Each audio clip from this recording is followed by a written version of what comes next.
Hi, this is Anna Imagination. All right, so we're doing the Truth Purge Challenge. I just put that out there. And you go on YouTube, and I strongly recommend that you not allow chats. I'm going to tell you right now, do not allow comments. Make sure you turn that off. And if you need to, unlist it or mark it as private. But here's your challenge. You go onto YouTube and you tell your story. Tell your story. Hashtag tell your story. Hashtag purge. Yeah, Truth Purge Challenge. And I will tell you why. Because when you use logic, words, to work through your problem, you discover everything about yourself. That's really what healed me. It was my own logical code needing to be written. And I didn't need to sit there and drown other people's ears off. I didn't need to sit there and take up 2 to 20 hours of my best friend's time. I didn't need to sit there and whine for 6 months at my that person space in my life that my subconscious mind is going, no, we're not even talking about that right now. Okay. So instead of doing that, Truth Purge Challenge. I am not a licensed psychologist. Thank fucking God, right? I'm the real thing. That's how I'm different. I have done what you are trying to do. And I did it with style. Oh, did I fucking do it with style? I did too. I did. First, I wrote a kick-ass fucking award-nominating book called Broken. And then I podcasted about it on my YouTube channel here and called it Breaking Delusion and Finding You and whatever the fuck I needed to call myself at that particular time to get me through it. And then, well, still at the same time, I created a blog called Exploratory Dialogues. And I worked it out. You're just working out your logical code. That's all you're doing. But you got to figure out your logical code. Did you study logic? Well, here's your assignment. You want to do what I did.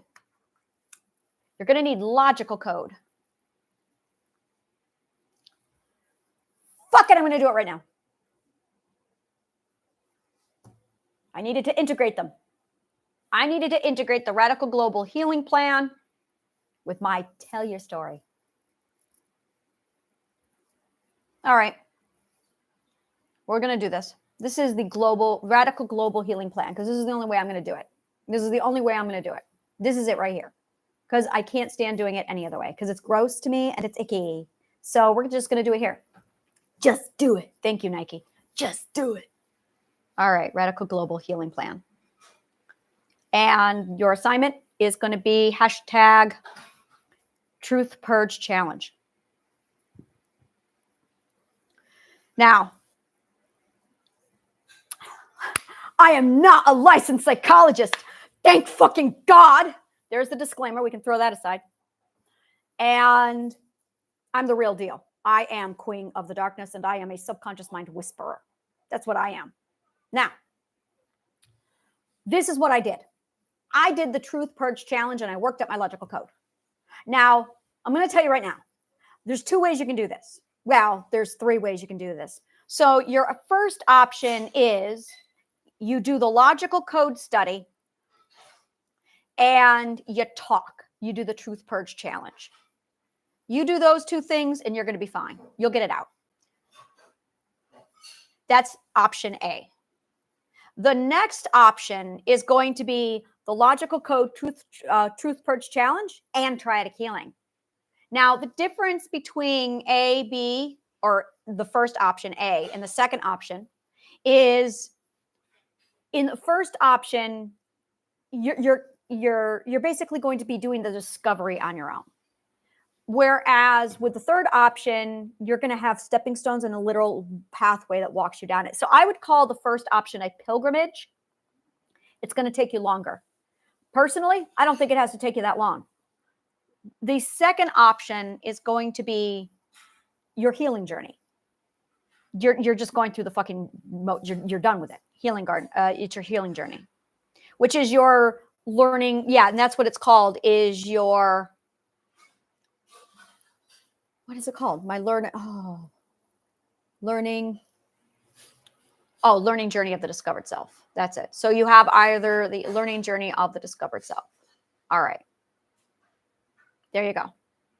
So again, pilgrimage or learning journey of the discovered self. And that's your healing journey. And it's going to consist of study logic and do the truth purge challenge and do try to killing. That's it right there. Truth purge challenge and then try to killing. Okay. So those are your 3 things: logic, truth purge challenge, try to killing. And that's for the learning journey of the discovered self. Now that's going to take you a lot less time. And I do mean like 3 months to 2 years max. 2 years max. So 3 months to 2 years. Now, that's if you do your pilgrimage. That's if you do the healing journey of discovered self. On the pilgrimage, you could take up to, I would say, expect 2 to 10 years for the pilgrimage. Now, the other side of all of this is what you guys are doing. And that's option, that we're going to call that the Neanderthal path. And that can take a lifetime if you ever finish it. 20 plus years is what I hear a lot of. And you have the oasis, which none of you are prepared for. And most of you are stuck in the oasis going, oh yeah, I'm healed. So you have the Neanderthal way, which is what you're on now. You can do the pilgrimage, which takes 2 to 10 years, depending upon your educational level. And then you've got the learning journey of the discovered self, which takes 3 months to 2 years. Those are your options. There you go.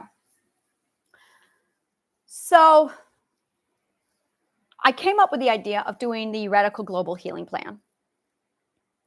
And I've been really stuck with a lot of it because I fucking hate teaching. I really fucking hate teaching. And so I put this concept out there. I built the healing engine. I had the healing engine. I have the healing engine. This is the healing engine. And I have it all together and it's done. And I'm sitting here going, I really don't want to teach. I fucking hate teaching. And that's why I built Try to Killing. Now, I ended up taking a massive sabbatical at one point just so I could write up the course. And I'm sitting here going, I'm really done writing up the course. I'm really fucking bored with it. And here's the thing is, it's on my fucking YouTube. Go watch my YouTube. Leave me alone. And I'm sitting here going, so why am I redoing material over it? Because I'm translating it and dumbing it down for them. You realize that some of them are so stupid, they're never going to get it. Yeah. They've got to start picking themselves up. Yeah. Okay. And then somebody this morning said to me, this is no longer your project. It belongs to us. That's right. That's somebody who's figured it out. And I went, maybe there is hope. And that's really what this whole thing has been about. Hope in humanity. That's what this is. That is my problem. So all my friends are going, are you okay? No, I have lost hope in humanity. No, I'm not okay. And humanity is so stupid, it doesn't even know that it's in trouble. So I feel better having defined these things, which is why you need to do the Truth Purge Challenge, is because when you define, you feel good. Logic is defining the self.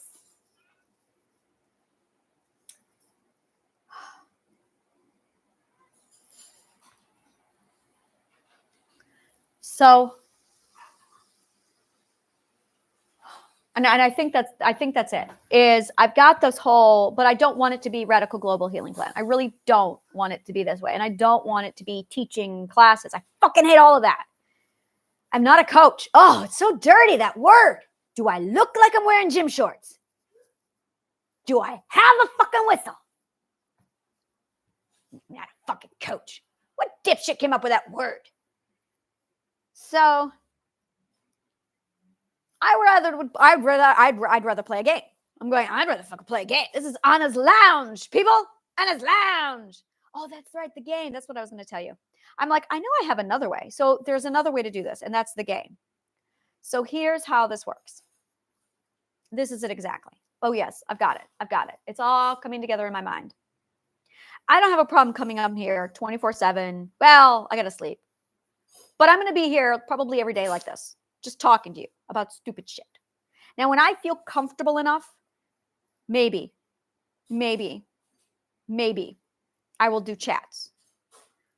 No, you got to earn that. No, you got to earn that. No, you've got to earn that. Maybe I will do like a segment of time of, that's a really good idea. That's a really fucking good idea. I can do that. Oh, that's in my live stream. Give me a minute, guys. Oh, that feels good. Oh, that's a line that feels right. It feels good and it gives me joy. We got a winner. All right, so here's the solution. I am going to allow like 30 minutes of Q&A. I can do that right here. We're going to do a Q&A video. I'll open it up. And when I start to see the requests come in, for Q&A, then I will start back up that chat. But I am telling you, don't fucking abuse it. I will take it away so fucking fast. It will be heavily monitored. And I'm like, we're doing this for 5-10 minutes. You can post your questions. And that's probably what I'm going to do is I'm going to open it for like a 30-minute window. And I'm going to be like, post your questions. And then I will tell you which ones I'll answer. That is a great fucking idea. And that way I can focus on what the questions are coming in. I can write them down as the ones that I like or select. I can, this works beautifully. We can do the Q&A right here. Oh, this is my live stream. YouTube is my live stream. God, thank you, YouTube. What do you guys do? I don't know how to do that thing that you guys do. Is it this? No. I don't know how you do that thing. Oh, is it this? There you go. It's been a really long time since I've been in the outside of the abstract. There you go. God, I couldn't even figure that out. I can do. God.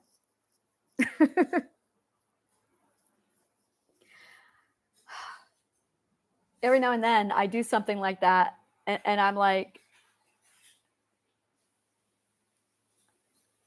okay, yeah. I'm like, how do you guys do it again? God, it's been, yeah.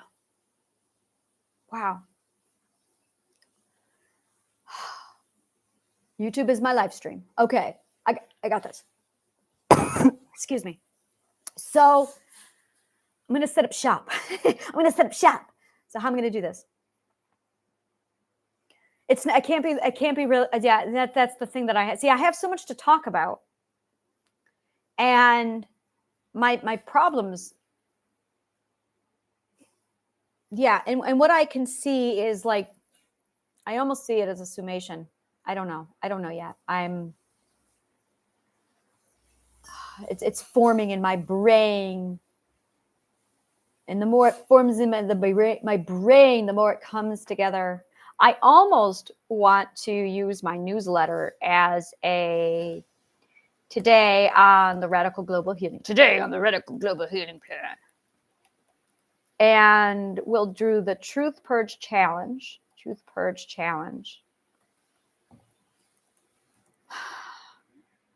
Yeah. I'm feeling this. It's starting to settle down. And then you can choose the pilgrimage. You can choose the healing journey of the discovered self. And then there is the game.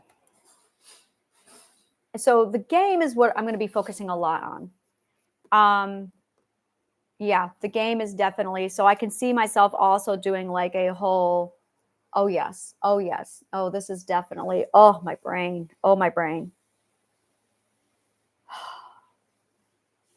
This is like my own, and it says studio.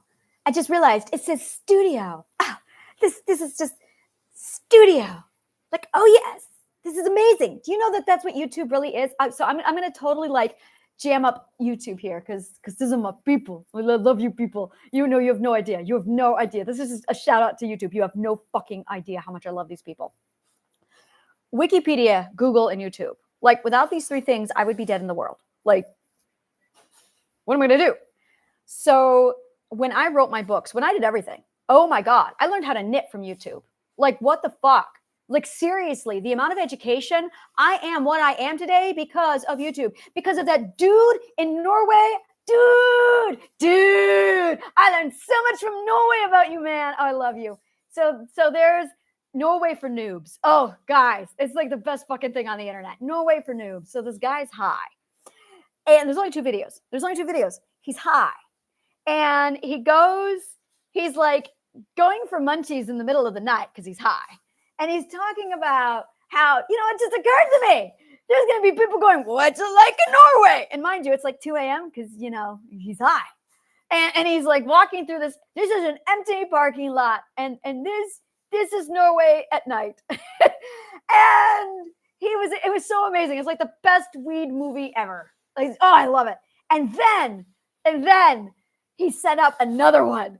And he's like, this is like Norway for noobs. This is our flag. And he gives you a great breakdown of history. And it was wonderful to hear history from his point of view because, he's Norwegian, as opposed to the 10 years of study I did on Norway. Yeah, I know shit about Norway. So I know shit about Norway. So I spent a lot of time on the internet studying Norway. A lot of time. And it was literally like the 10 years of my studies condensed into like his 5-minute video. And it was so fucking hilarious. That's when we stopped worshiping this guy. And you see Thor. And we started worshiping this guy instead. And there's the Buddy Christ. I'm like, yeah. Oh, I love it. So I learned shit about Norway. I wrote my books because I have so much useless knowledge in my head, I could write it into a book. My books are all the useless knowledge. That's right. I put all the useless knowledge. Everything else, I'm sitting here with this mathematical formula. All right, so this is all the data. What's all this? And this is how my subconscious mind works. I'm sitting here going through, yes, this is all the really important data for all the shit I've learned. And over there in the back of my subconscious mind is, what are we going to do about all this power? Those are the anomalies that were irrelevant but interested me. And that's how it was. Those are the anomalies that are useless, but they interested me. So I ended up with this massive pile of useless shit, like the melting point for tungsten and the first coin in all of the world and the first coin in Ireland. And what the fuck was everything up with Culloden and Catherine the Great anyway? So, wait, was it Catherine the Great? No, Catherine King of Scots. And I'm sitting here going, fascinating. Look at all of my useless knowledge. And I sat there one day, and I do not believe in knowledge going to waste. That's imperative. I do not believe in wasted knowledge. So I'm going, well, we can't waste this. We have to recycle it. What should we do? Put it in a book. Put it in a book. That's an excellent idea. Is there a theme? Norway was the theme. The Roman Empire was the theme. Language and logic were the theme. So I went, fantasy it is. An epic fantasy with which to rival Tolkien and that other guy with 3 initials. So, and the dragons. I did not watch Game of Thrones. I will tell you about my Game of Thrones experience. It worked like this. I was already a huge Tolkien fan. I was the Tolkien fan who, when Billy, in the 4th disc of the 3rd movie, said, there's going to be some real dedicated Tolkien fans sitting here watching this. I know it. There's going to be someone out there just watching every minute of this. And I went, oh, he's talking about me. He's talking about me. Oh, and he was. Billy was talking about me. I was that person who sat there, and at the very end, at the very last, said, I'm that person. It was me. It was me. It was me. I'm the one who sat there and watched all 12 discs of the making of Lord of the Rings. It was me. That's right. And then I drew a map. I drew a map. It took me a month. And I drew it really bothered me that the Hobbit map was way over there and the rest of the map. And I'm going, why don't they merge? And yeah, I know that at one point they do merge, but I wanted it to be blown up and big. So I did. And it's also how I learned geography. I like put it up there and I'm sitting here tracing because I was learning the geography. I did this with the Bible when I was like 12. I found out that for me, are we all listening for those with problems with learning? Listen to this one. So when you write, you are creating neural pathways in your brain, which is why you're supposed to be taking notes, is because you're supposed to be, well, when you write and speak at the same time, you are recreating new neural pathways in your brain. My neuroscientist friend told me this. So I write down when I speak, which is why I have to be on YouTube talking, which is why I have to, which is why this is the pen in the hand. So that all being said, when you're drawing, when you're doing geography and maps, it's the same thing. So I figured out that if I wanted to learn a geographical location, I had to literally draw out and trace the map. So because you're creating neural pathways. So that doesn't make any sense. No, it doesn't. It doesn't. It made it sound like my drawing was literally, and that's not how it works. I know it's not how it works. I'm well aware that that is not at all how it works, but they don't know that that's not how it works. So if you say it that way, they're going to think you mean this way. Yeah, that's right. When you know you don't. I know I don't. So you have to tell them. I have to tell them. That is not how it works that way. I did an abstractic summary of something because I understood it. And then I realized, oh, wait, you're not going to understand that because I haven't literally laid it out for you. So I summarized, and my summary was going to absolutely be incorrect. So I did not mean that literally. I meant that metaphorically. There you go. There you go. That was, I almost never use metaphors over here. Interesting. Why was I using a metaphor just now? Is this a new development in my language? Am I getting smarter? I don't want to get smarter. Not yet. What was that? That was new. What was that? Oh, that's definitely a metaphor. It's definitely a metaphor.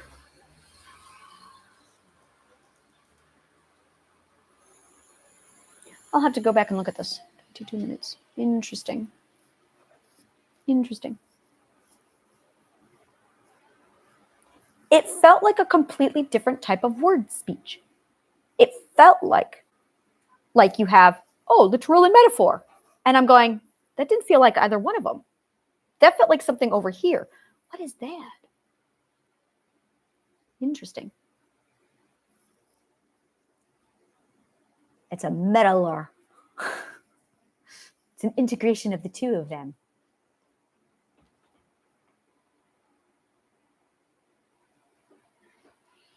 That would explain a lot, actually. That would explain a lot. So one of the things that you learn, when you know you're here, when metaphor and literal mean the exact same thing.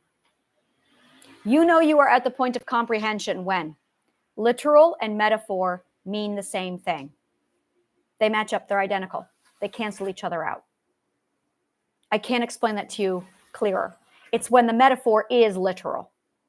You know you're at the point of comprehension when the metaphor is literal. Do you hear what I'm trying to say to you? I know your brains are going, wait, what? Yes. When the metaphor is literal, you're at the point of comprehension. And I mean that quite literally.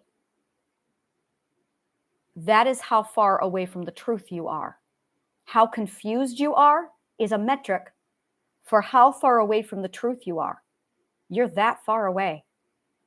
The closer you get to the truth, the more literal and metaphor start to sound the same. So how different they sound is literally in ratio to how far away you are from truth.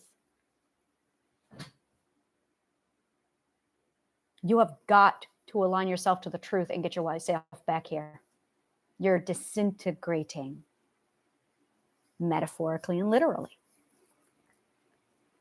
So apparently, metaphor and I'm integrating. No, I'm integrating.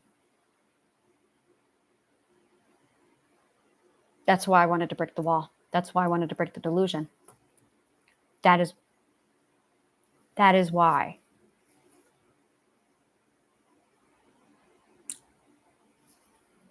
It's because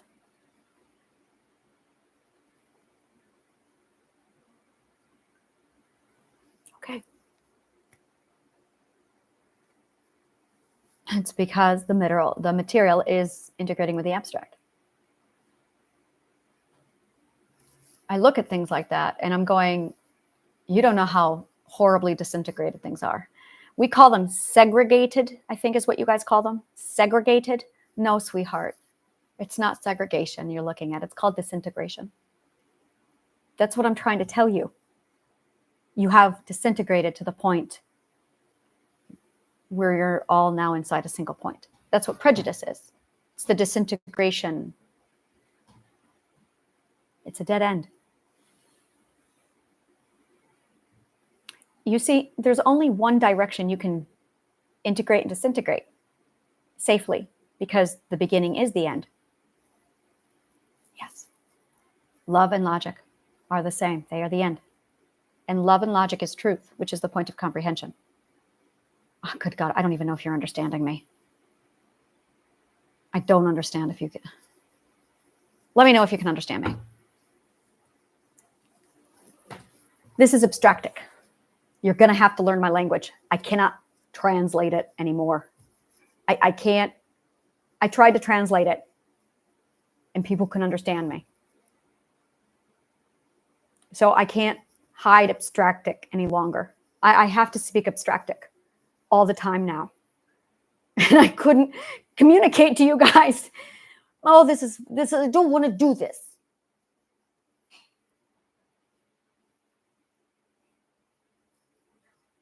So my biggest fear is not being understood again. So I'm integrating back into all of this, I was integrated right up until I was 8 years old. That's where I could do the God shit real well back then. And then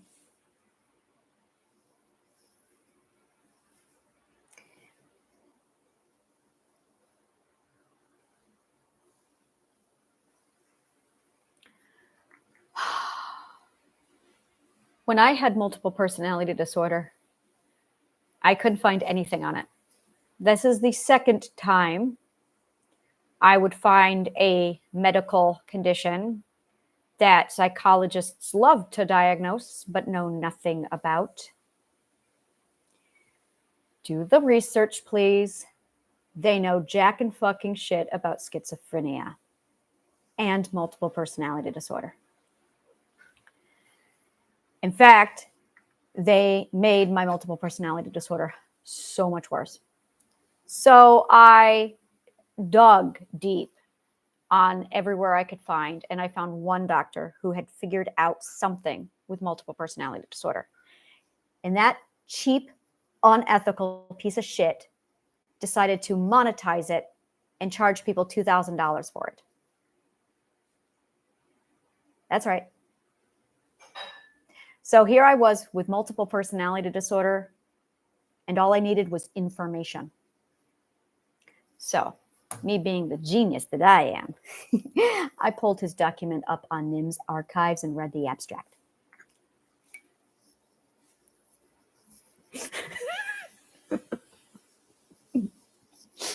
That's what did it. I read that asshole's abstract and went, ha! Got it! I gotta integrate! I had no fucking idea what that even meant. I had no idea what integration meant. I went, what the fuck is that? And I was a logician. That was a tip-off. That was a real clue. I'm like, I'm a logician. Why do I not know about integration? This is me looking at Plato, going, dude.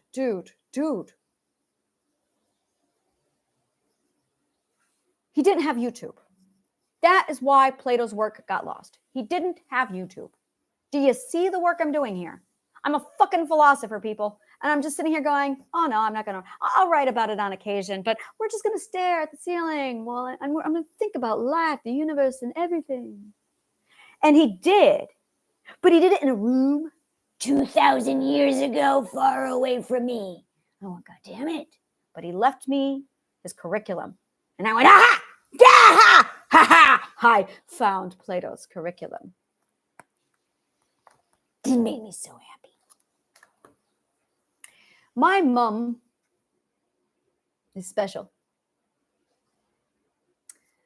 My mom has a lot of signs like I do. And she read somewhere that music in children makes them smarter. So it was mandatory that my mother raise us in the arts. She did a lot of research on making children smart. And so she made sure she played classical music for us.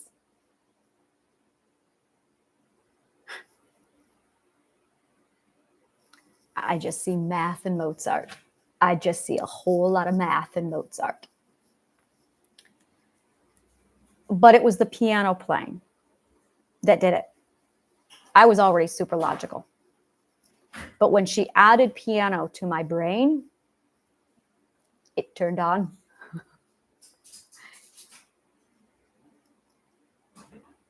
I was angry because I couldn't play my right hand and my left hand at the same time. Oh, I was so fucking angry about that. I was angry about that. And I couldn't stretch my little hand. My finger, can you see my finger? It's really, is it this? Yeah, it's this one. See how, yeah, it grows that way. It doesn't grow. There you go. You can see it better there. There you go. That's from piano. It literally curved from stretching. So when I stretched, that's my thumb growing, reaching toward the next key. That's one of those really weird things about me. Yeah, you can see it now, where my finger grew that way because it grew with piano. Evolution. Think about it. That is my physical evolution. I could be a mermaid. I know how. Okay, I gotta calm down. I know how. Oh my God, I know how. I know how. I gotta breathe. I'm so excited. I know how to be a mermaid. Okay. Holy shit. Fuck, damn. I'm gonna be a mermaid. Okay, I gotta calm down. I wished this when I was 8. That's right. I'm gonna be a mermaid. You just gotta speed up the evolutional chain and de-evolutional chain of integration and disintegration with logic. That's all you gotta do. Yes, changelings are, boom, our evolution. Ha! My fucking finger! I love it! Yes! My finger solved this puzzle for me. Thank you. Yeah, so that's actual evolution taking place right before your very eyes. Isn't that fucking amazing? Oh, yeah. I know how to evolve really fast. That's all this is. It's evolution. But you guys wouldn't put that in your schools now, would you? Dumb fucks. Why the fuck wouldn't you put evolution in your schools? How dare you? You know why? Because it showed us the liars. It showed you all the liars. And the liars didn't like that they were wrong. Well, when you lie, you're going to be wrong.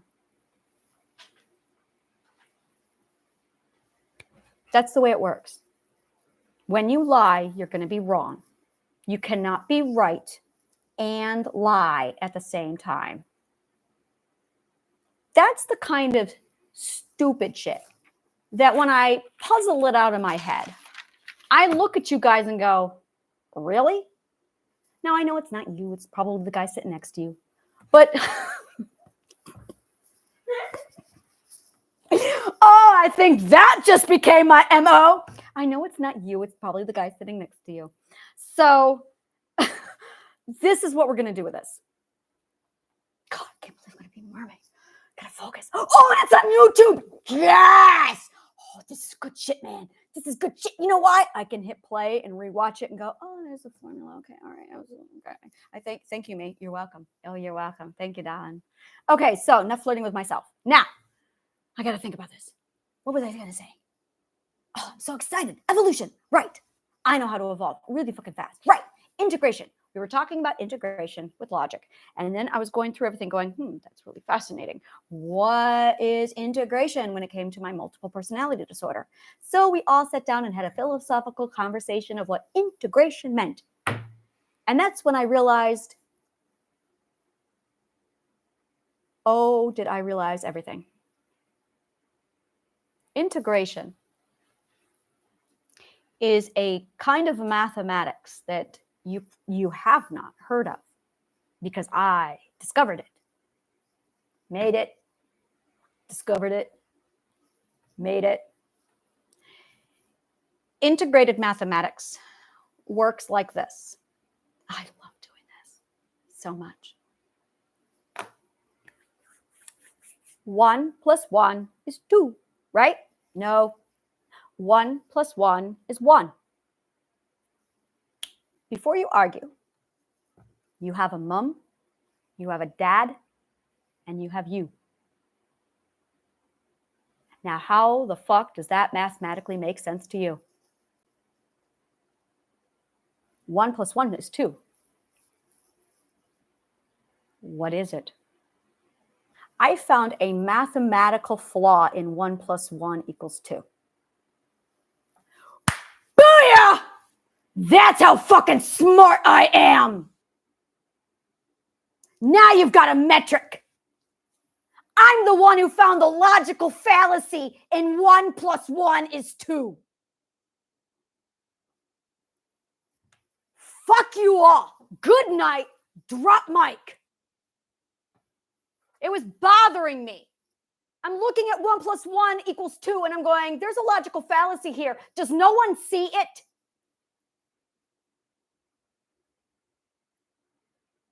And that's when I realized there's an entirely different branch.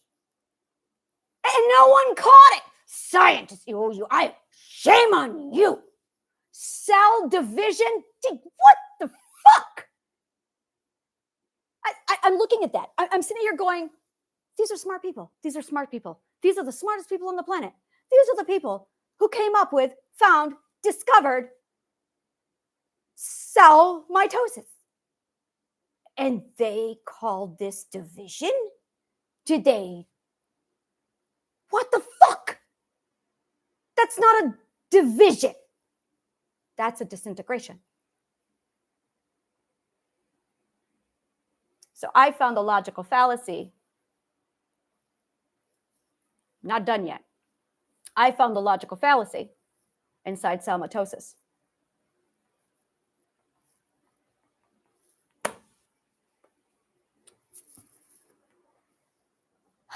I don't want to get into the difference between the Cartesian coordinate system and the XYZ axis over here, because I've already done this soapbox like 10 times, and I'm sick of doing it. I'm bored with it now. So I am not going to tell you one more time the stupidity and the logical fallacy inside of the Cartesian coordinate system and the XYZ axis, because fuck damn. Come on, guys. Einstein fucked this one up. And I'm looking at you guys going, and then I watched Neil deGrasse Tyson. That was the first time I realized I might be smart. When I watched Neil deGrasse Tyson, make a mistake in math and logic. And he didn't notice the logical fallacy. And I'm going, how can you not see that? It doesn't even make sense. And I went, oh, wow, look at that, Anna. You are questioning Neil deGrasse Tyson's physics skills. I must be smart. Did you study physics? No. I read one chapter in the back of my music book from Juilliard. That's what I did. I read the physics in the back of my Juilliard textbook. Ah, yes. The name of the book was Harmony. Oh, I miss my book so much. My ex took it. Harmony by Walter Piston. Oh, there's my book. Oh, I'm so happy. Oh, I love this book so much. Yeah, I found my book. So this is the book that started it all. I studied music, but I saw math. It was my first exposure to Pythagoras, and I didn't even know it. I was 12 and 15, and I saw it, and I saw, wow, did I see everything?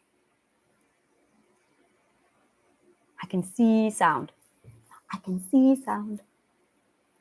And I would sit under the grand piano in music class while my music teacher would just play Rachmaninoff and Schoenberg.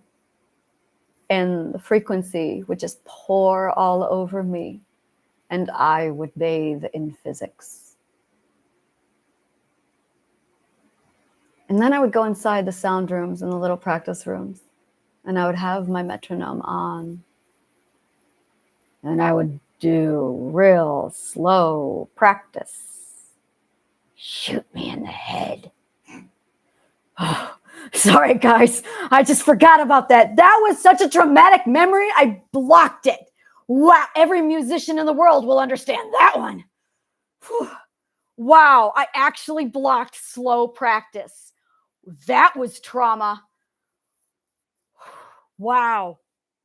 Holy fucking shit. Slow practice is the secret of Juilliard. It's how they make masters out of their people. I don't know if this is a trade secret. I really hope not. No, I don't think it is. That's what the metronome is for. So one of the things they did, this is how their musicians are different than everybody else's. They would give you a metronome and they would say, play for release at 55 on the meter. So let me give you an example of 55 meters. Yeah. And we did that for a week. And then this was the excitement. Ready? On Monday, we got turn it up to 58. And then you play an entire week. Whatever you play has to be in 58. And then 62. Oh, 66. That's when you got to start living. 66.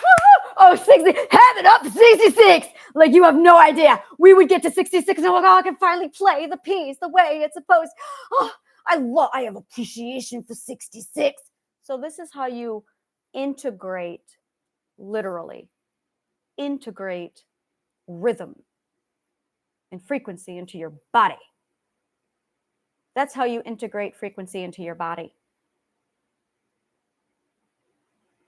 Slow practice, which is what the bards taught, which is what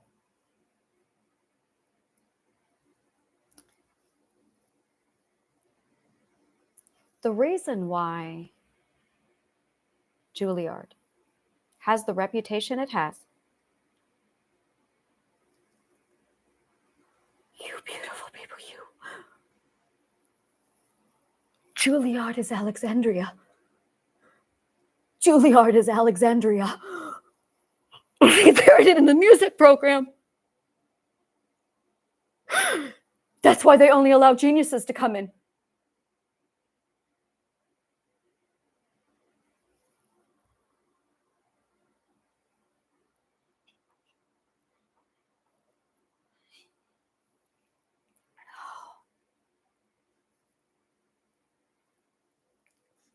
I found King Solomon's temple. It's Juilliard. That's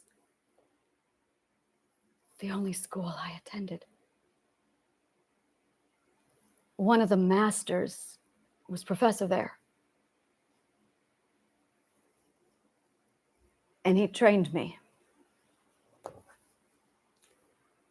But Juilliard, it wasn't just a music school.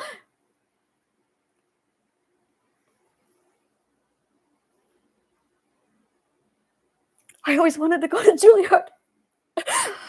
always wanted to go. It was my dream to go there. And I'm just now realizing I did. It was their curriculum.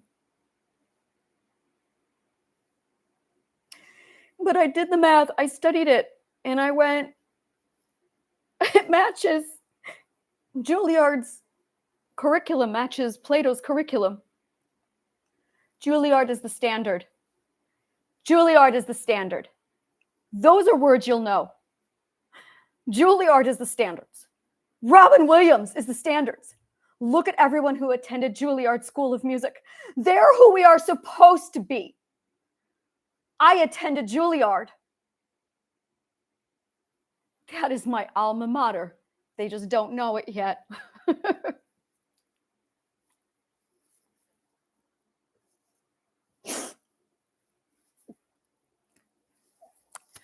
I made the wish that I wanted to go to Juilliard when I was 12.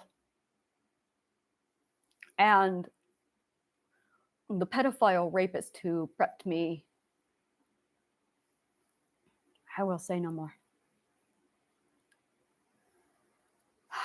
But he passed me their curriculum. And I followed it to the letter. And ironically, it was the same curriculum that Plato taught, how Plato taught it. They were identical. That's why Juilliard starts you off with music, performance, and then singing, and then dance. But you also have to have high mathematics. Oh, you gorgeous, sexy, beautiful people, you. My question is, do they know it? I think they do. What fucking genius.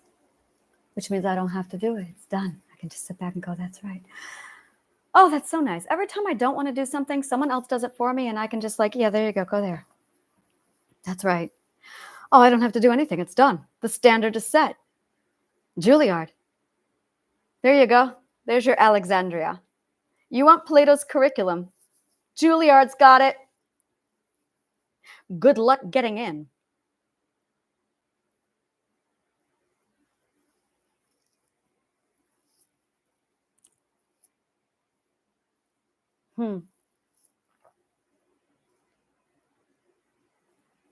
God, that is so fucking amazing.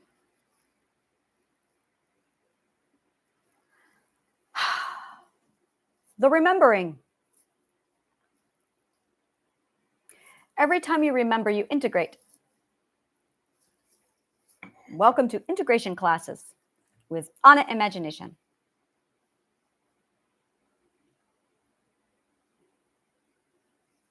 Integration classes.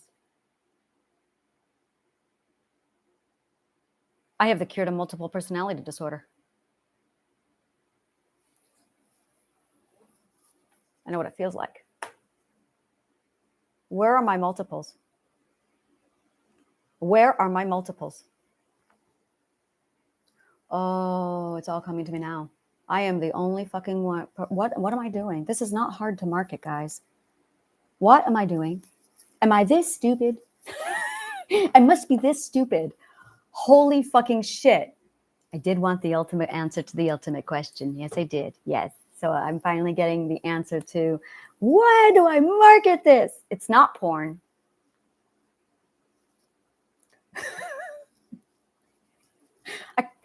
That's still not off the table. That's still not off the table. And I got to think here. What else do I have? The other thing that we won't talk about, because it's my birthday wish. And then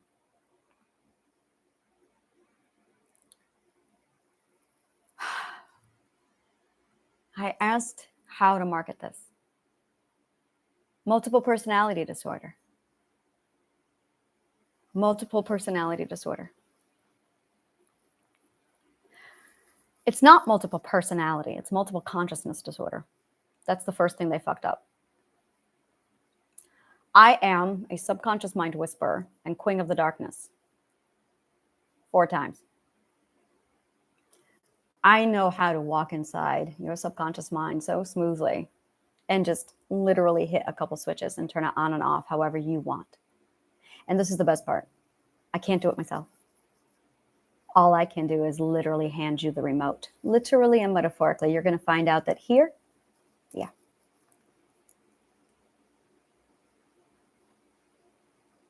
Why are we so afraid of showing our true selves?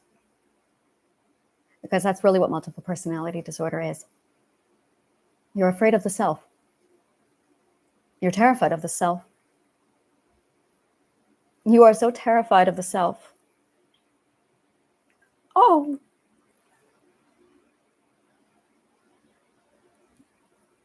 I know why. I know my first abuse. My mother was beautiful. My mother was breathtaking.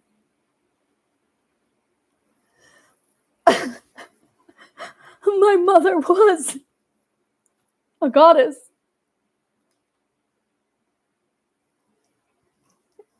And everyone slandered her behind her back.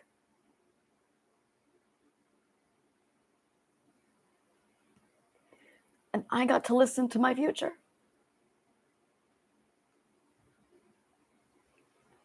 I know what is said behind my back. And I'm so much prettier than my mom. And I wasn't stupid. I knew it.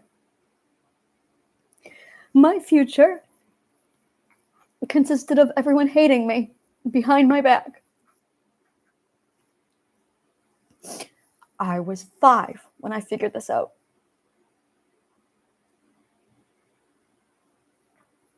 I heard what my dad said, what my uncle said. And then I watched my mom fall apart. For 15 years, I literally was watching my own future. And I knew it. My little 4 and 5-year-old brain looked at it and went logically, oh,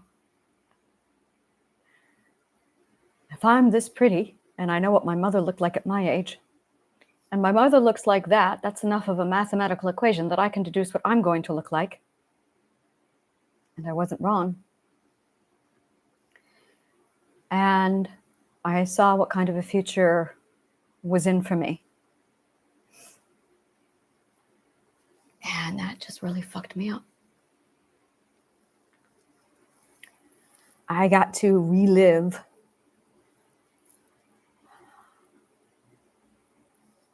all of you.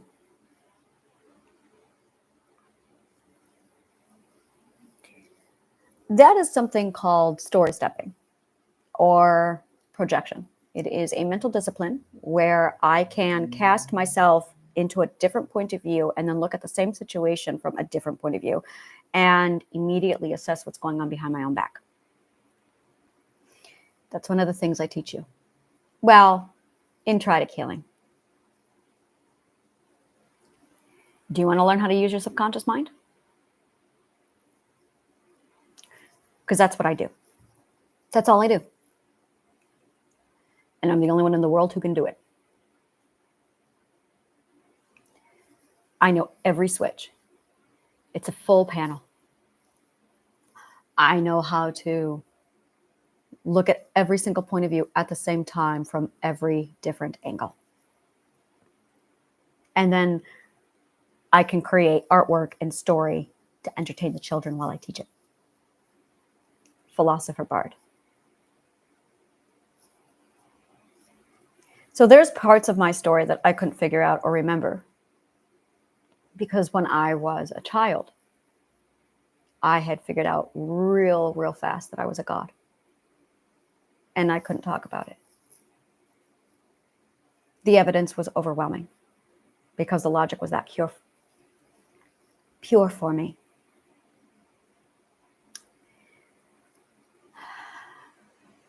So why are you so afraid of yourself?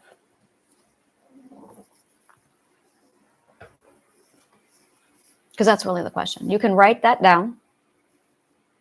We'll call that your first lesson. Why are you so afraid of yourself?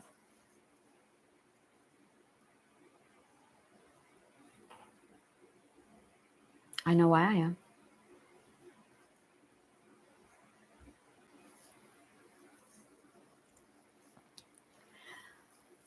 That is Socratic method. One of the techniques that we learn in managing your subconscious mind is knowing which question leads to what catalyst. And that's how it's done. We literally use certain questions, and we know exactly the ordering of the questions to open each and every door in the right order of operation, so we know exactly what path to take. There's a mathematical algorithm to it, a very predictable pattern. I use that to determine a person's intelligence, ethics, everything. Everything in about 30 seconds to 2 minutes. And then I drew it up on a graph. It's in my notes. It's called Anna's graph. I think it's the only thing named after me. Like, I just got to say. So I'm sitting here going through my work and I'm going, oh my God, I love this stuff. I'm going to call it Pythagorean psychology in ode to my master. And then I'm sitting here doing it and I'm like, oh, I got it. Plato's point. That's it. Because it's, yes. So I ran out of names at one point. Like the abstractic language is like, it got boring. And I'm sitting here studying taxonomy. I'm sitting here studying morphology going, okay, let me see here. This is what it's like to be me, people. I'm sitting here going, how do I do this? All right. This is it, really. This is how it's like to be me. Yes. I'm sitting here going, okay, taxonomy, linguistics, etymology, Greek, Latin, taking the translation account, aim the trajectory on the point of, okay. It's physics. So now I'm looking at this and I'm going, oh, look at that. There's a mathematical code. And then I broke that in that code and then it solved the riddle and I went, yippee-yay. And it's awesome. And then I go back over to these little, they're boring. I'm like, it's so funny. I looked at this one and I'm like, there's just two groupings, guys. There's just two groupings, but you keep trying to do the same math. This is probably the biggest problem that people just, come on, guys. When you find an anomaly, it's not actually an anomaly. It's the other grouping. It's the ones you didn't calculate for. Mathematicians, riddle me this. I had another vision. Oh, I'm going to love my future. My dream is coming true. I'm so happy. Oh, look at that. I need a minute. I get very excited when things happen my way. There's a song coming. Just give me a minute.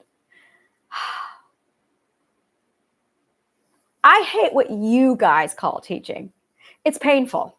It's so fucking painful. And I'm going, what the fuck are you guys doing? This is not teaching. And I get what you're trying to do. But dudes, this is teaching. First of all, did you notice that I'm under the entertainment section? Why do you think that is? Oh yeah, it's going to get really fucking crazy. I'm sitting here going, no, I'm not doing education. No, we're going to go on for entertainment. Entertainment.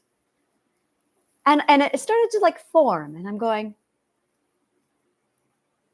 I know how to make this fun. Because, 20 years theater stage. But I was terrified of being myself. I was fucking terrified of being myself. You see, I am not like you. I am a multiple. I am a multiple.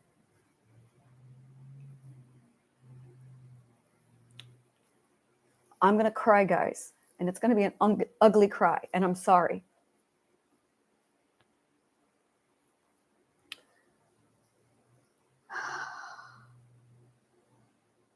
They called us multiples. They called us a name.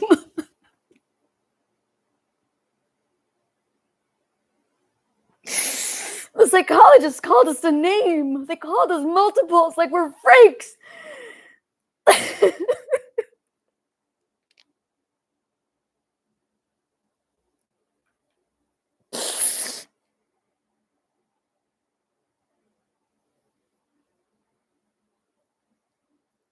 And when I tried to study multiple personality disorder, they just slandered us and you mocked us. And you romanticized our condition, you assholes. I have more people coming up to me asking me if I've seen these fucking movies. You're mean.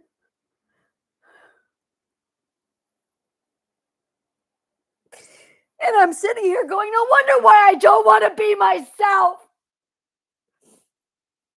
You're all shitting on the people with not multiple personality disorders.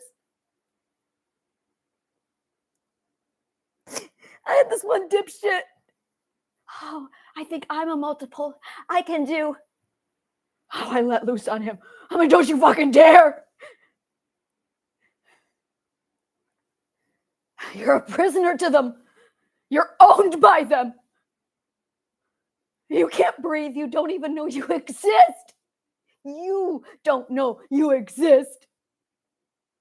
They took away that memory too.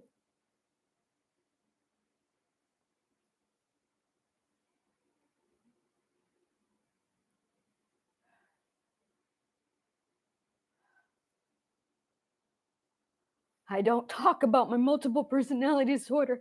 I never do. I would not. I kept thinking, how do I explain this condition to them so that they won't warp it into some bullshit?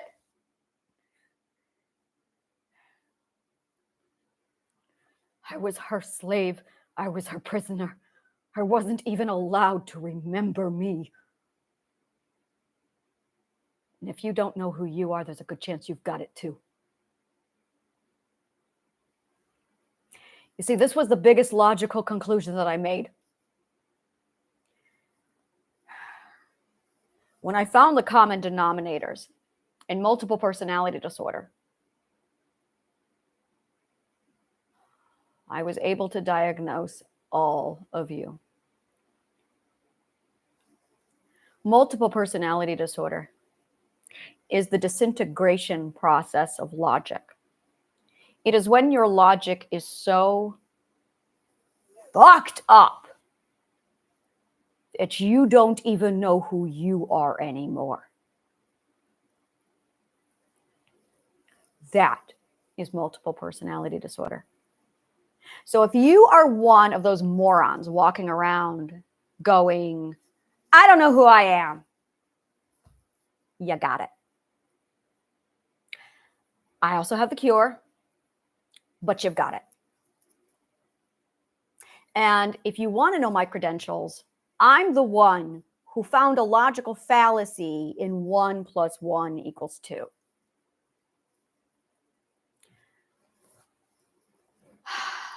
So this is going to be the place where I sit down and I walk you through all of it. This is it. I'm not going to host classes because I fucking can't stand that shit. I'm not going to be teaching. Not in any way you have ever fucking seen, because they got it wrong. They got it so wrong. So the subconscious mind only learns through story. I'm a bard. Just saying. Oh yeah, it's coming. Just wait. And pure logic. Nothing else. The subconscious mind is literally like just story and logic. There is nothing else in the world. I know, I've checked, I've broken it down. It's the same formula. It's like the same formula on repeat. So there's one formula in the world, one fucking formula in the entire world. And when you're at 0.0, you get love. When you alter that formula, you get 2. And when you alter that formula a third time, you get a third generation. Oh, yes, this is like something I've been looking forward to doing. So you have now an integration, disintegration code of the same thing, just on constant repeat over and over again. Now, here's the most amazing part. We are in the, how old do you think we are? It's the evolutional generational chain from the beginning to where you are now. So the code, one logical code is 1. Prior to that, there was nothing. Oh, you gorgeous molecule. What is the molecule? We need the molecule for nothing. Do we have that yet? I don't want to be the one to do it. I might be, but I don't want to be the one to do it. We need a molecule for nothing. Do we have that yet? So to my scientists, yep, it's all coming to me, guys. Just give me a minute. Oh, I'm going to get it. I'm almost integrated. Just give me a minute more. It's literally all my wishes coming true into this very moment of me. I feel like this is like Rainbow Bright. There needs to be a song. And I'm a Disney princess all at the same time. Oh, yeah, we totally need to like cellos, man. Rock those cellos. That'd be amazing right there. Oh, my God, yes. I want someone. Oh, this worked on Freddie Mercury. Let's see if it works on me. You have my permission to do whatever the fuck you want with my videos. Make it weird. Make it gorgeous. Make it imaginative. Oh, but you have my full permission to do whatever the fuck you want with my videos. Booyah. Thank you, Freddie. I love you. All right. There you go. You're going to learn that about me. I'm a Queen fan. That's right. Is it, what day is it? Is it Freddie Friday? Oh, it's Sunday. Today's Sunday. Oh, it's Sunday. Hi. I missed another week. So there is no time here. There's no time. Once you get to the point of comprehension, time stops. And I'm going, whoa, I'm at the point of comprehension. There is no more time. Fascinating. This is why I'm late for all my meetings. Is because there's no time at the point of comprehension. And I have people sitting here going, oh, yeah, I don't. It's bad. It's really fucking bad. Like now, past, present, future, they're all at the same time, which is why you're having visions, because that's how far apart you are from your integration. Do the mathematics. This is an actual pattern and you can track it. From the point in which you actually perceive it over to the point in which you remember it, and it occurs to you, deja vu, this is the time period in which you are aligned at the integrated self of the truth. You can use that to measure your way to the truth. Do you want to be integrated yet? Because I can teach you.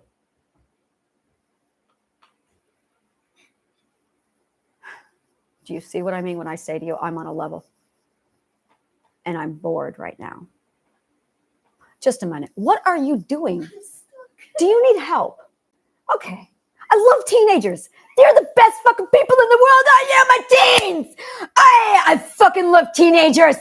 You have no fucking idea. Those are the people going, rebel, yeah. I'm leading every teenager in this country. You have no idea. And this is the best part. Mom and Dad, they're the ones on YouTube. Yeah, you left them in my care. I'm going to calm down a little bit. I'm going to calm down. It's ethical. Promise. Oh, you have no idea. Oh, I love the brains of the youth. And the best part is, it's a playground. Oh, yeah, I know my people now. I know my people now, the rebellious teen. Dun, dun, dun, dun, dun, dun. Those are my people. We're going to do this ethically. We're going to be smart.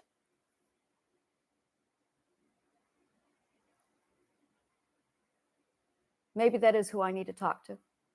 Every child in the room. You know what? I think I'll do that. Hi. Adults are really stupid, aren't they? Look at all the stupid things adults did.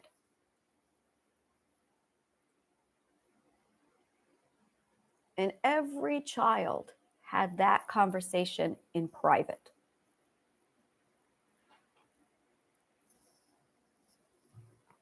There isn't a child in the world who has not sat back in private with their friends and said, adults are really stupid.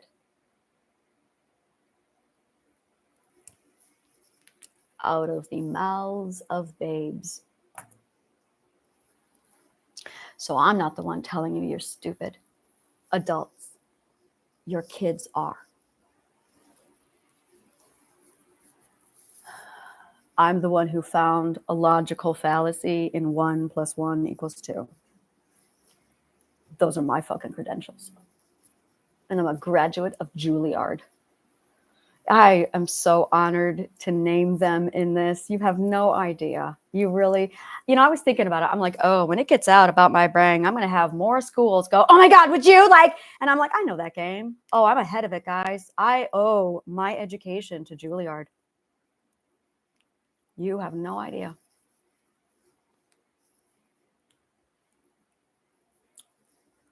They saved my life.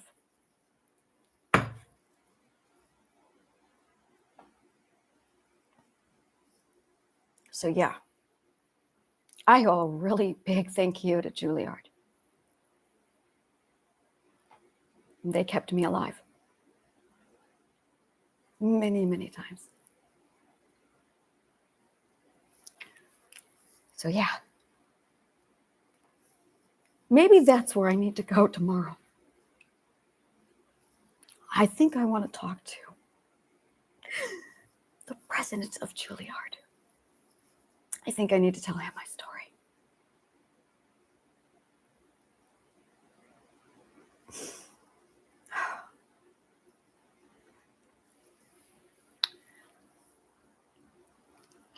The more truth you speak during the truth purge, the more power you get.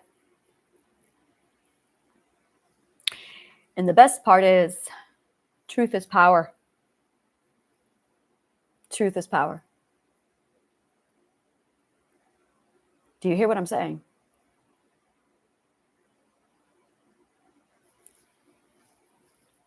Truth is power. So we need scientists. I want a nothing molecule.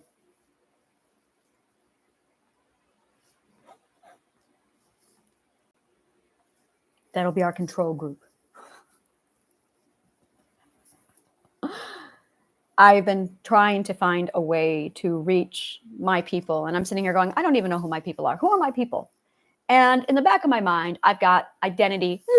She's got flowers and a basket. I'm just saying. She's got flowers and a basket.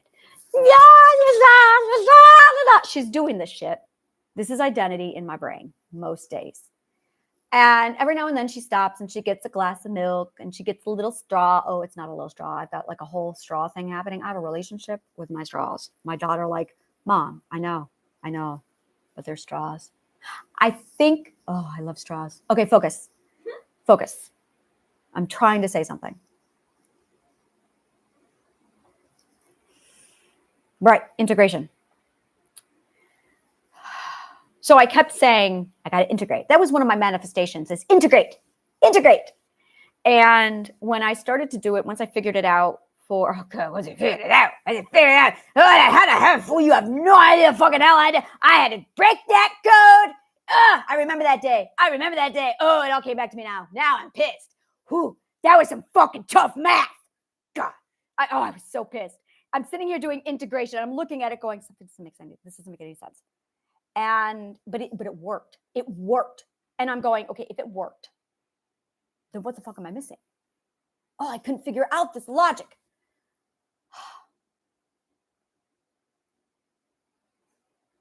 It feels really good telling you my story and walking you through the math in abstractic on my level. And I'm going, there you go. That's just it. Because it sounds, the problem, they're simplifying and then there's dumbing down. Simplifying is one thing, but dumbing it down is actually deconstruction of the integrity itself. And now you have nothing, which is why most of the words that we speak, we're not registering them.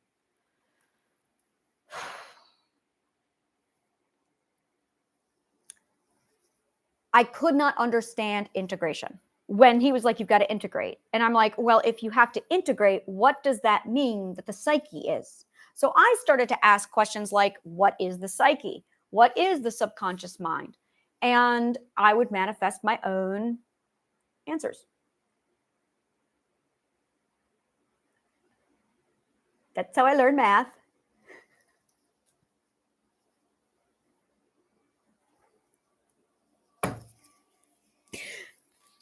That's where I got my education. I manifested it.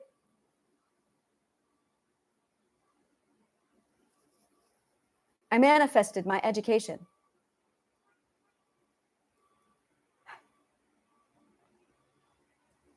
Oh,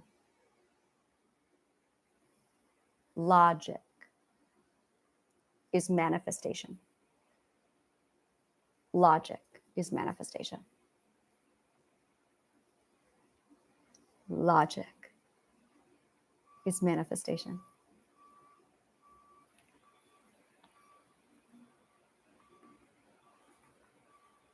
That's beautiful.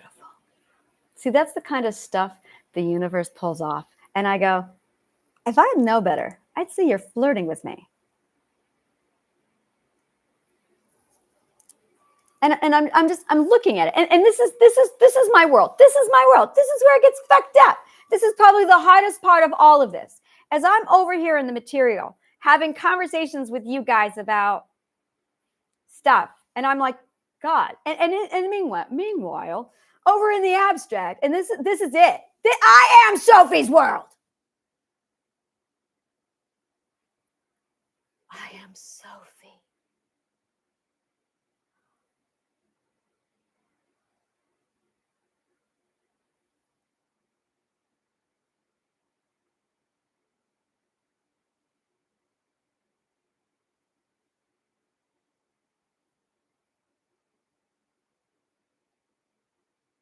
I found my name.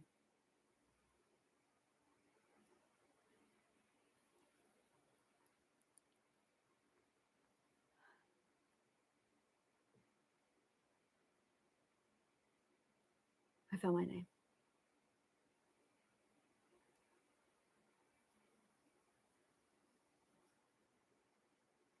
Wow. I was 4 the last time I remembered my name. I was Sophie. I remember that. My parents insisted on calling me something else.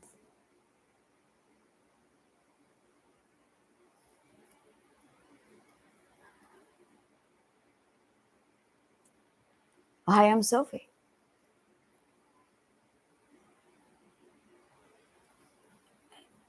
You know, I don't remember ever researching anything on a god or a goddess named Sophie. And I thought that was strange, that in all of my readings, there was none. Has it always been there? And I missed it? And if I missed it, why was I blinded to see it?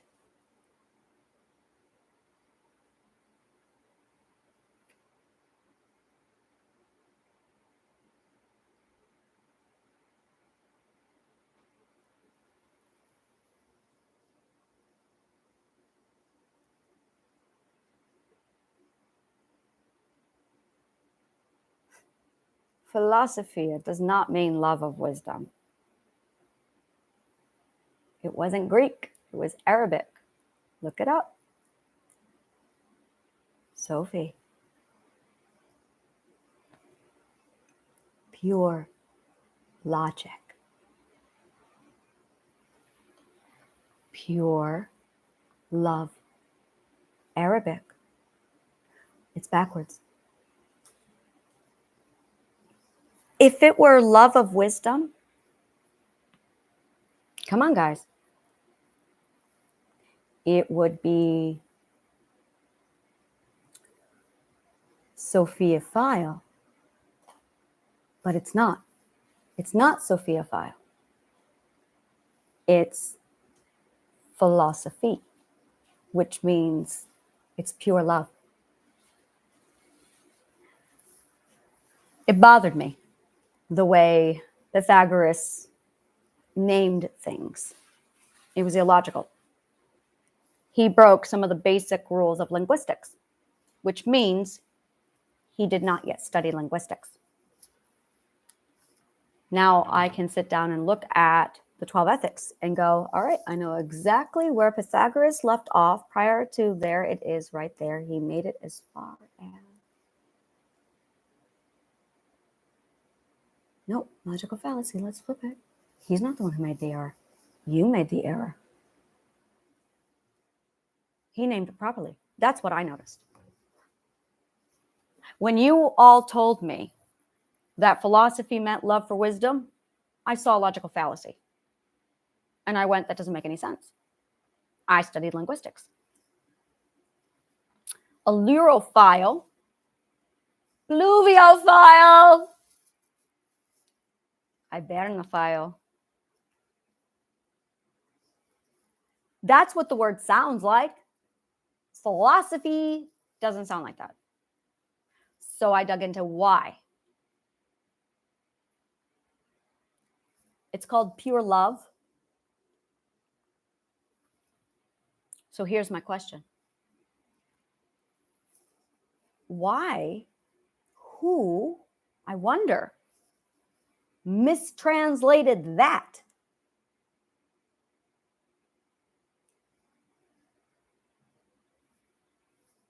Pure love. That's what philosophy is. It's the science and study of pure love, which is logic.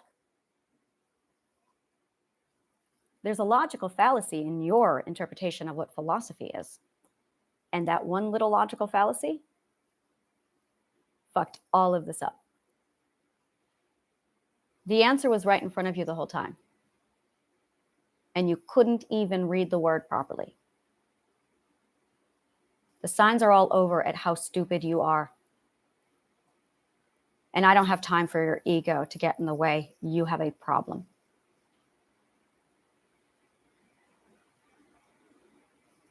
And I can lay down a lot of fucking science to prove what I am. What is it the doctor said? I remember that episode. Stephen Moffat, I love you. And oh my God, do I love Stephen Moffat, you gorgeous man. I have questions for you. You've been here. I recognize your work, which means you've left cookie crumbs all over these spectrums. I can see exactly every Doctor Who episode, just mark. So now I'm back to Cumberman. What is his name? Oh, Sherlock. I'm watching Sherlock. Thank you. And I'm going, oh my God. And I'm not getting the same ring to it as Doctor Who. I'm on the Who side, guys. Sorry, fuck that shit. I'm proudly on the Who side. Fuck you, you lost. All right, I'm going to get that under control. Okay, I am not competitive at all, but you get me in the comic of nerd and you're going down. I'm just saying. Yeah, it's funny because it's not sports that do that to me. It's nerd shit. Oh, I'm going to have to do nerd rage now. Nerd rage. That's something I used to do back then. Nerd rage. Oh, that allowed me to just vent shit up. Last time I got to tell you about nerd rage. Just a minute. All right, so this is what happened with nerd rage. Boo, this is what we're going to do. We're going to bring it back. Holy fuck, are we going to bring it back? It's probably it's my arena, okay? We're in Rome. We're doing the thing, and there's an arena, and we're gladiators. That's my shit. That's my gladiator. I can see it now. That's my gladiator. That's right. What's your gladiator? My gladiator? I don't do sports. I'm a gladiator. Fuck you. What's your gladiator? I'll tell you what my gladiator is. Nerd shit. So what that means, I got to translate it now from abstract. Okay. Oh, translation. Oh, I can teach you my language. Oh, we can do it right here. Oh, this is going to be so much easier. Oh, YouTube, thank you. You solved everything for me. Good God, fuck damn, I love YouTube. Oh, you have no idea how much easier this is going to be for me. I'm going to have this realization in every one of my perspectives, and then I'm going to get back to this one, and then I'm going to stay still in just one. This is not at all mood swings. What this is the ability to transfer yourself from perspective to perspective. The question is, how fast can you go? Or how slow can you go? Which one can you check into? Which one can you hold yourself in? Oh yeah, this is the shit that I'm learning how to do right now. You want to be like me? I teach you. Oh yeah. Yeah. Integrate it just a little bit more. I was terrified of integrating. That's right. I became terrified of integrating because I started to see what and who I was. So I stopped my integration. And I had to, and here's a rule of logic, is it's truth when the purity of the words are so clear that it literally just right through you. It moves. Your logic moves. Good God, does your logic move? And if you know how to catch a ride and move with it, well, now you're dimension walking. Don't do that until you're ready. It's very dangerous, please. So this is what I refer to as a mental diversification. It is the skill to use your brain and your subconscious mind on such a level. But there aren't words for what I do, can do, none of it. So all I can do is show you. But there's going to be limitations. There's basically three groups of people. There is the foundationals, and these are the people who can't even feel it. So they're going to be calling us crazy for a long time until we can prove the science. But it's okay, because I got that now. So we can tell them to shut up with science. Gentle mercy. Gentle mercy. That is my one mandatory, no exception. Now, I know I have not been nice to you.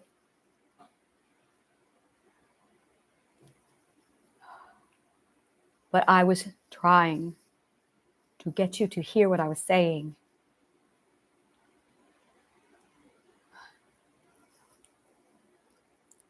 Truman Show. We're going to Truman Show this, guys. I've always wanted to do a talk show.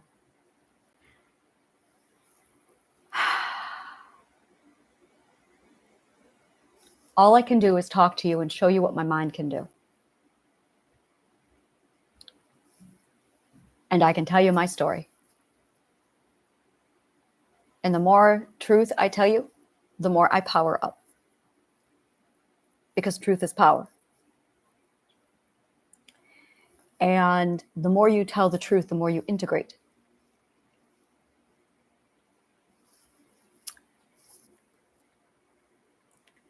That's it, really. So if you want to integrate, you've got to tell the truth. That's really it. That's all I've been trying to tell you. If you want to integrate, you're going to have to tell the truth. There is no other cure. I got the cure for mental illness. Tell the truth. That is the cure for mental illness. Tell the truth. Because every truth you tell, you purge a lie. Yours, theirs, everybody else's. Every truth you tell, you let it go. No, all right. I won't.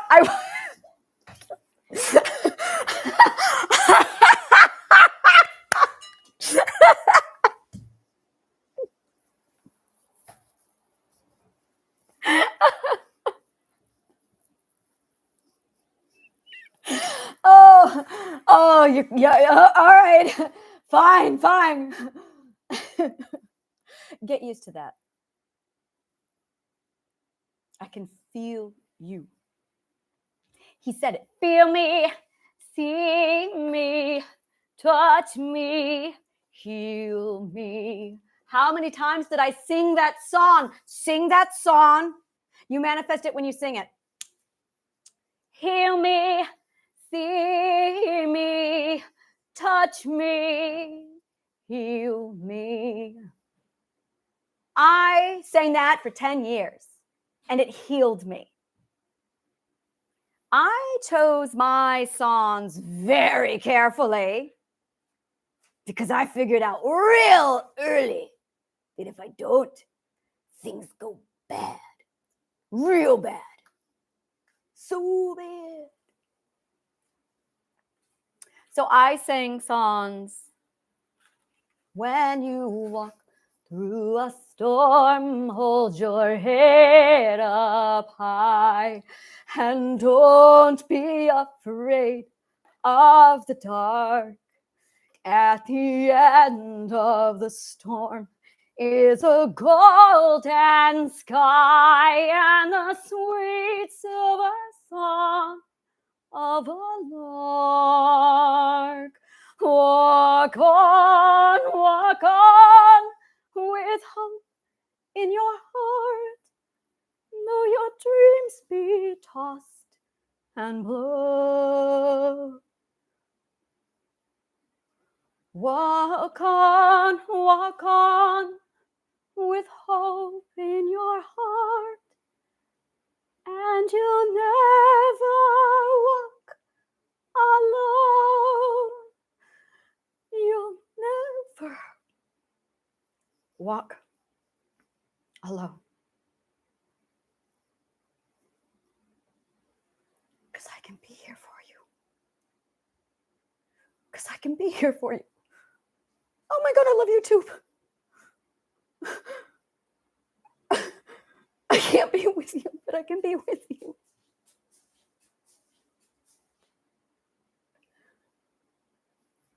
Telling you stories. Telling you stories. Because I'm a grasshopper. I'm a grasshopper. I am a grasshopper.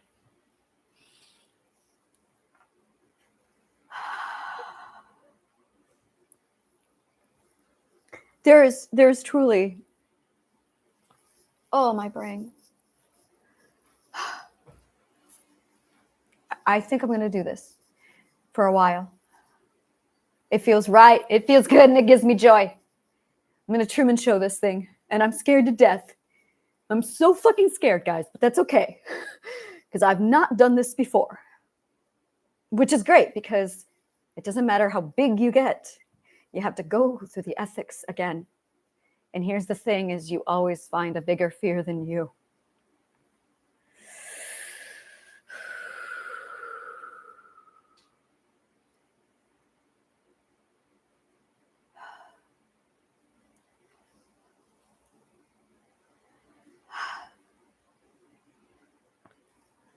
God, truth purging. I see the way so fucking clearly. I can see every electrical code.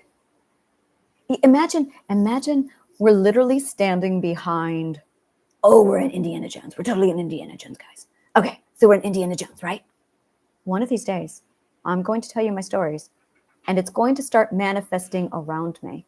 And you're going to wonder, is that her magic? Or is that CGI? I see that day coming too.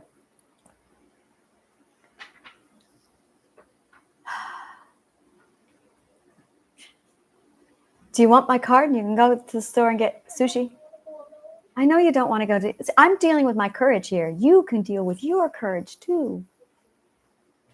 And her fear is walking to the grocery store alone. Every non-New Yorker went, well, yeah, she should be scared. I know who you are. You know, we got to talk about this. So I got some stories. Oh, do I got stories?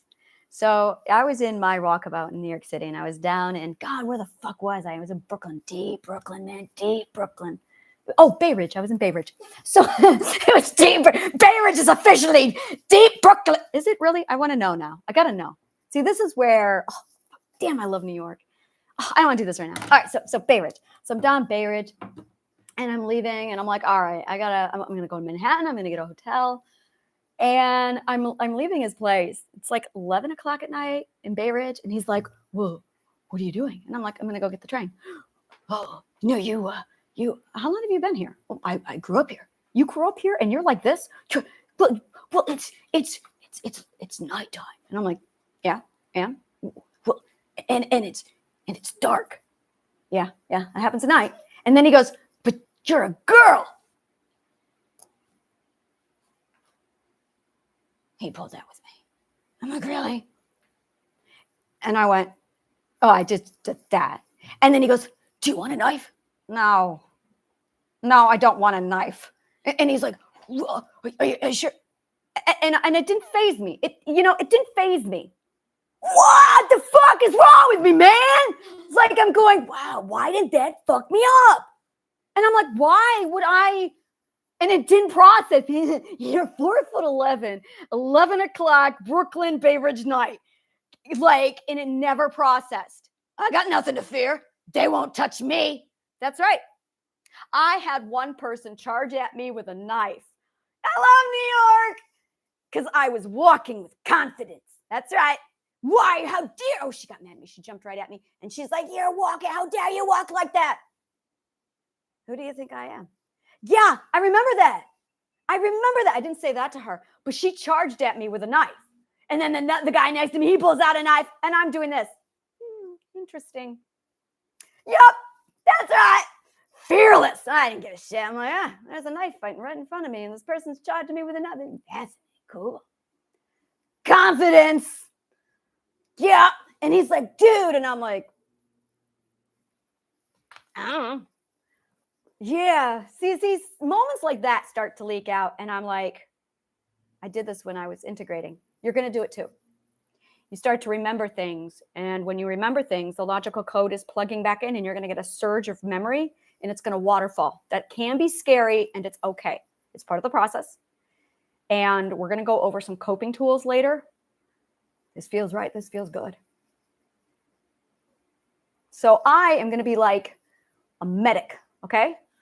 This is how we're going to do it right here. Okay. Why did it take me? Because I'm stubborn.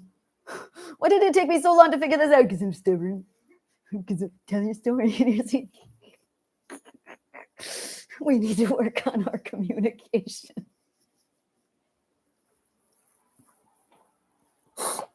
All right, guys. We got to work on our communication.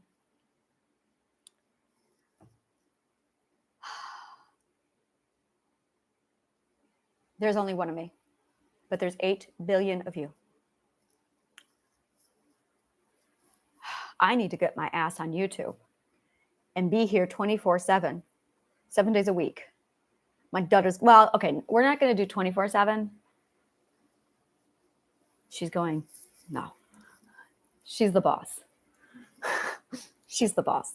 That's what, this is the best part is like, you'll find out. You'll find out. Well, in due time, which is abstract talk for when you're in the right perspective, it'll come to you. I feel a million burdens just rolling off of me right now, and I just want to cry. This is the solution to my problem, and I have been trying to find it for so long, and it was right in front of my fucking face, because I can be stupid too. Because it's all relative. The question is, where's the bar? Because it's all relative. So where's the bar? We really need to stop shortening sentences, guys. Stop doing that, please. This, you want to come with? Oh, God, don't please. No, let's do the logic of you want to come with. Oh, my God. All right. Do you want to come with? I just see us, poof, and then logic loop. Wait, no, stop saying that one. You're manifesting it. Stop saying that one. You're manifesting it. Boy, am I that stupid? No.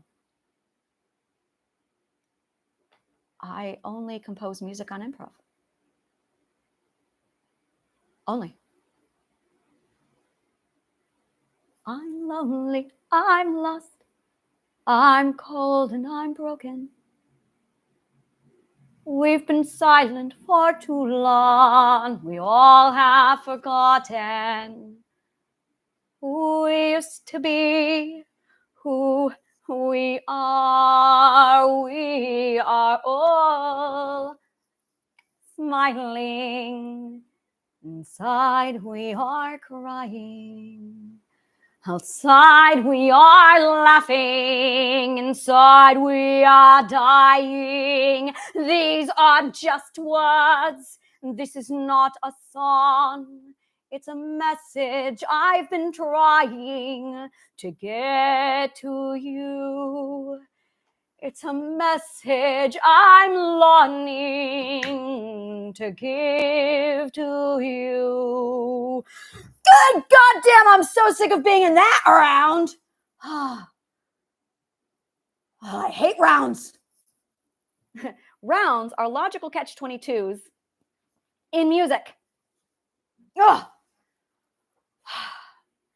I just found how to end a round. I credit this to Juilliard. Thank you.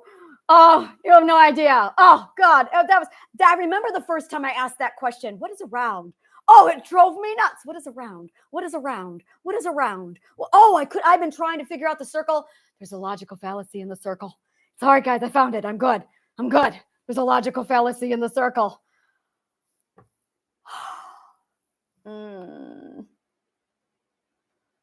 I need relief. That one. Oh.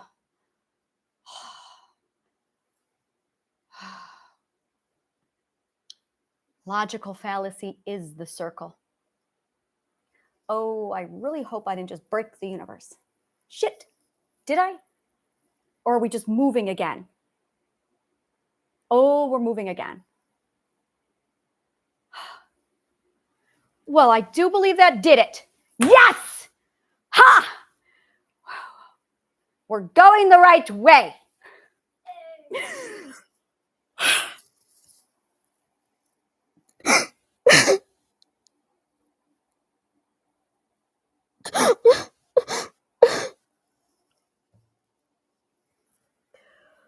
Oh, my head.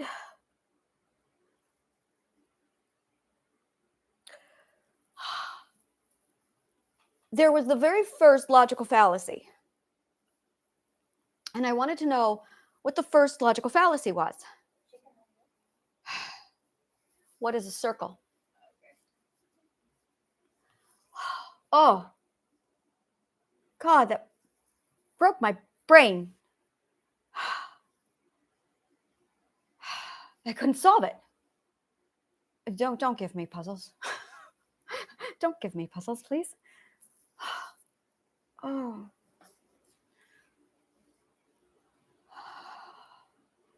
I really hope it's going to be okay now. I really hope it's going to be okay now.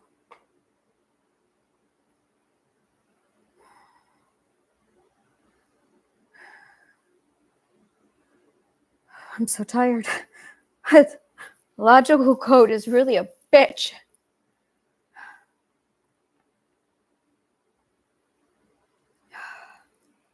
Everything feels different, and it's the normalization. I need to stay here. It's disorienting, I know. I'm gonna puke.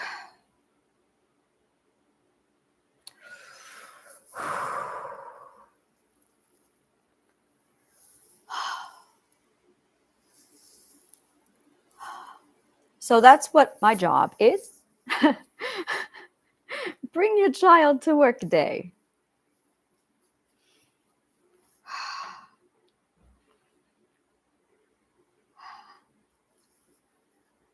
I wanted to not teach you, but show you. God, this is really hard.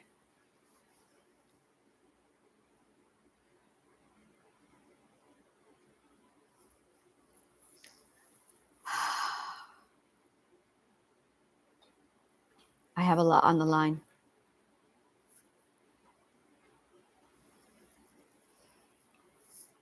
And I realized I could not come out and make myself known until I could prove my sanity, until I could prove all of it. And it wasn't until I was completely secure and had enough faith in my proof that I could finally make myself known. But I was racing my powers so that I was becoming more powerful in relativity to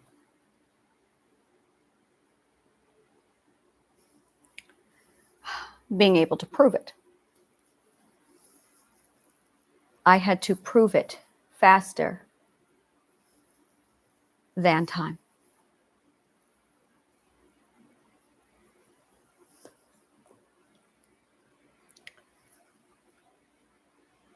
I had to prove faster than time.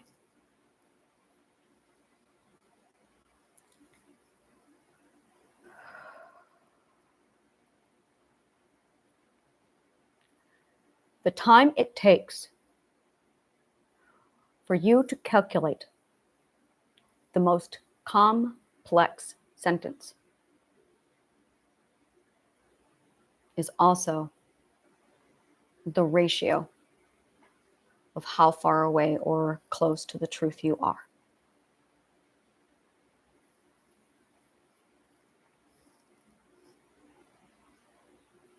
You are not supposed to be living faster than you can prove it.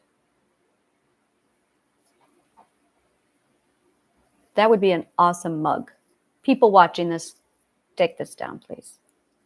You're my secretaries, all of you. You have a job to do now. You're going to document this. That's right, because I don't want to. I don't want to. I've done enough work. So you are all my secretaries now, all of you. You can call yourself a healing garden secretary and put that on your resume, because you know that stuff is valuable to somebody somewhere nowadays, right? I'm gonna definitely like, all right, we're gonna do this. I'm gonna tell you my dream. My dream. I have a dream. I have a dream. See, I gotta learn that song now. I have a dream. I'm so happy because my dreams come true. It's going to be all my dreams come true over and over and again. So when you get here, your dreams are all here waiting for you, and you can just step into them. It's like a shower of dreams, and you just blow them. It's like, oh, my dreams. Oh, I can sing sometimes. So I had a dream. And my dream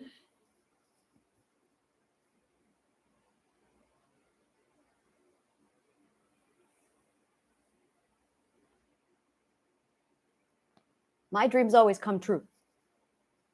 Always. And I know what I wished for. So I'm sitting here watching every one of my wishes come true. And I'm going, yeah, it's like my birthday every day for the rest of my life. And I'm just building my whole dream job. It was 2 years of me sitting back. What is your dream job? So for 2 years, that's all I did. My dream job. And this is the best part. Every wish you make is a piece of the integrated whole. So they all come together at the end. How much more incentive do you need to get here? Okay. I'm so excited. So I'm gonna do it. I'm gonna do it. I want someone to document this thing. Take this down, please. We need Fred. What should we call you? Oh, we gotta call you something. What should we call you? Oh, I will let me know. Oh shit, it's not on the whole. No. See, I need you to tell me now. See, now I need you to talk to me. Damn it!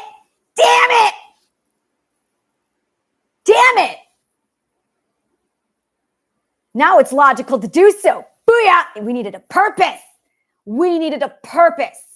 There. Oh, why did we not see this, people? This is so obvious. Like, really? Come on. I feel stupid. This one was obvious.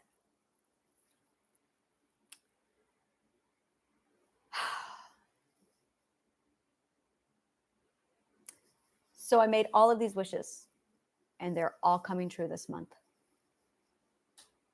And the more you tell the truth, the more you get your wishes. The more you tell the truth, the more you get your wishes. You see, that is how Mother Nature decided to set this all up.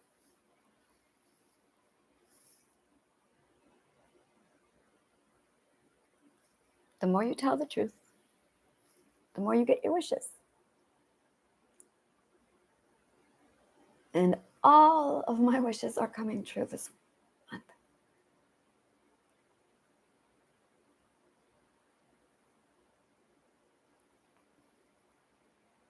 And then I noticed that whenever I wrote anything on paper, it would happen.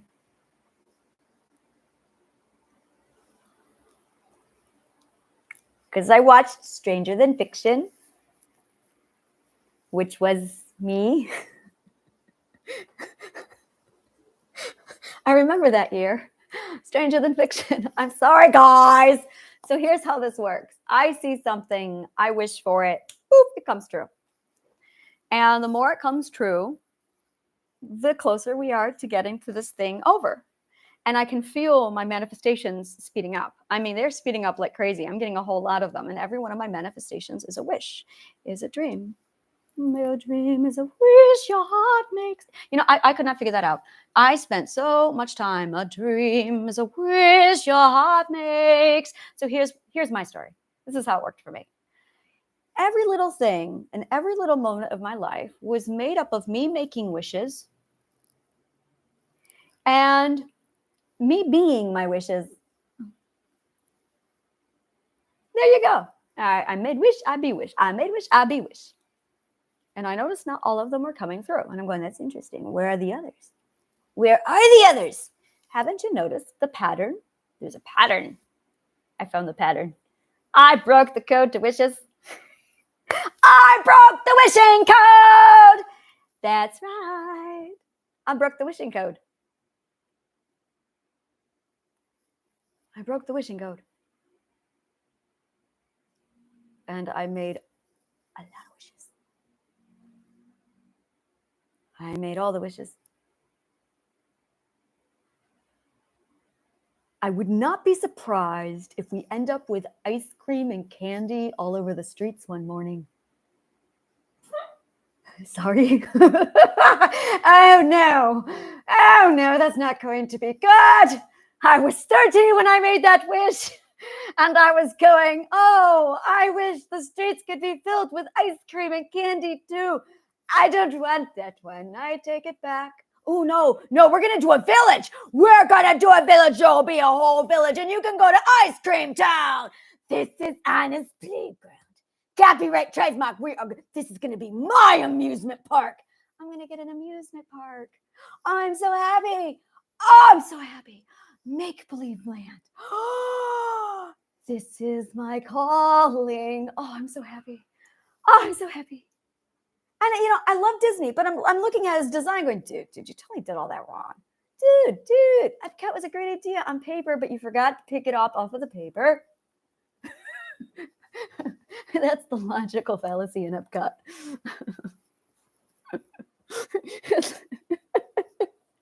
You see, when something looks good on paper, it's because you've written it two-dimensionally. We do that a lot. No, this is forever. This is eternity. And I'm immortal. So go eat. And we do mimes. I get mimes every day. Daddy what? He said a daddy what? I don't know.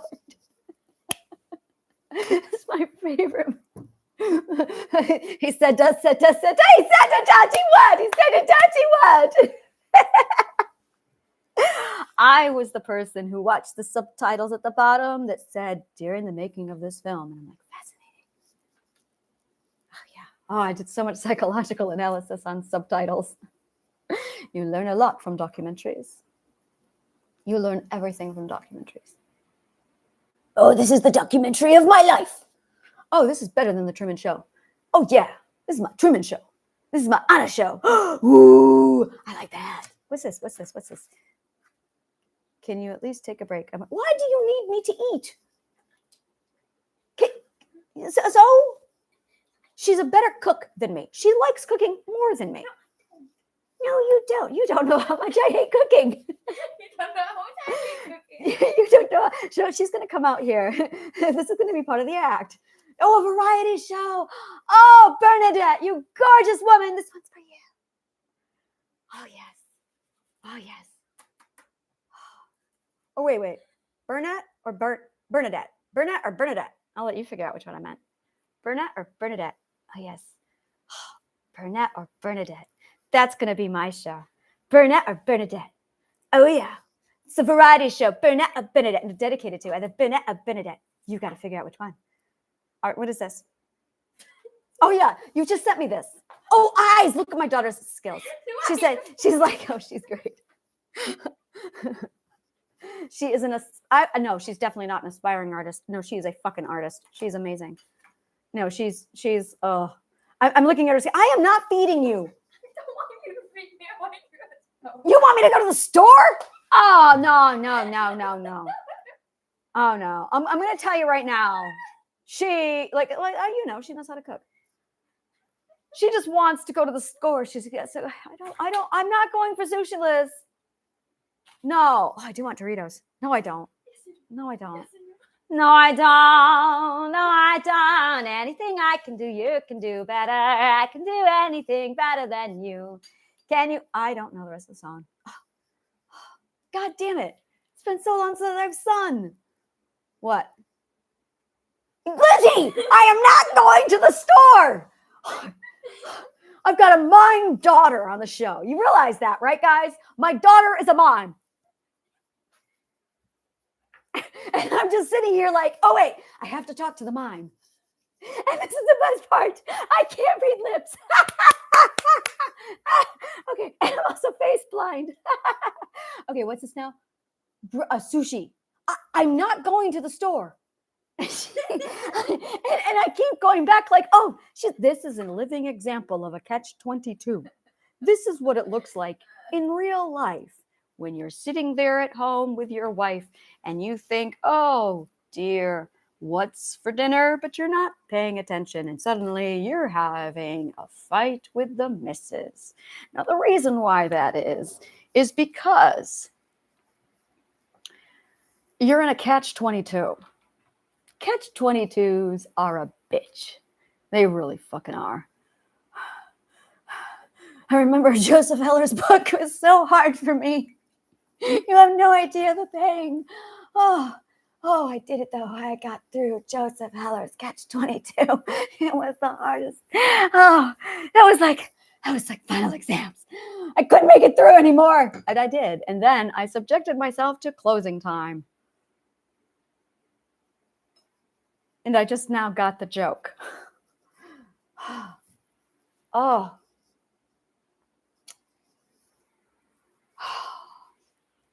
Closure, when you need closure, it's because you're trying to stop your catch-22.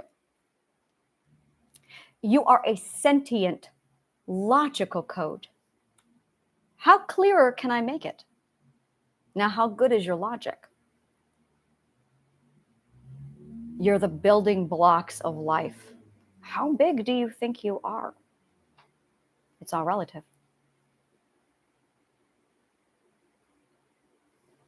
How small do you think you are? Oh God, I want to be at the heart of a molecule. That's what I would love to be. We are the heart. Oh, that would be great. Oh, that'd make me so happy. I don't even know if it makes scientific sense. I just hope it does. Maybe I should check to make sure it is scientifically accurate before I go manifesting it. Oh, can I do that? Yes, don't do that. Oh, yeah. You watched The Island of Dr. Moreau. I did. Why did we have you watch The Island of Dr. Moreau? So I would know what would happen if I decided to fuck around with the logical code without science. Yes. I learned that lesson well. Do not fuck around with the logical code without science. I learned that. I did not like that movie. Not even a little bit. I was scared shitless of that movie. Yeah, that was not a fun time. No. World War II, that was fucking hell. You know, there was one time I was watching Fifth Element, and I mean like every time. And I went, I want to be her when I grow up. Oh. I want to be her when I grow up. Next story. I'm watching Ariel. I want to be her when I grow up. Oh, yeah, that's right. Those are my fucking wishes, bitches. That's right. Those are my fucking wishes, bitches. Yep, that's what I wished. I'm Ariel. It's okay, that's right. And I got the code because I know evolution. All right. Evolution. This is going to become the universal sign for evolution, and I declare it. This is the universal sign for evolution. So fuck you That's what it means. I was looking for that one too. What is the real meaning of fuck you? What does it mean? Oh, that one was, oh God, that one. Oh, fuck you. Holy shit, that was complex. And everyone's like, it's because, and I'm like, dudes, that is such garbage. What's the real meaning behind fuck you? Oh yeah, that's the shit that I think about. You should be in my weed circle. Oh yeah. We have fun. What is this? Ooh. I love, it's a braid. You've braided your eraser. This is a braided eraser. Artists. Oh, she's also a sculptor. See, this means you're a sculptor. Do you need clay? Do we need to upgrade? Okay, what kind of clay do you need?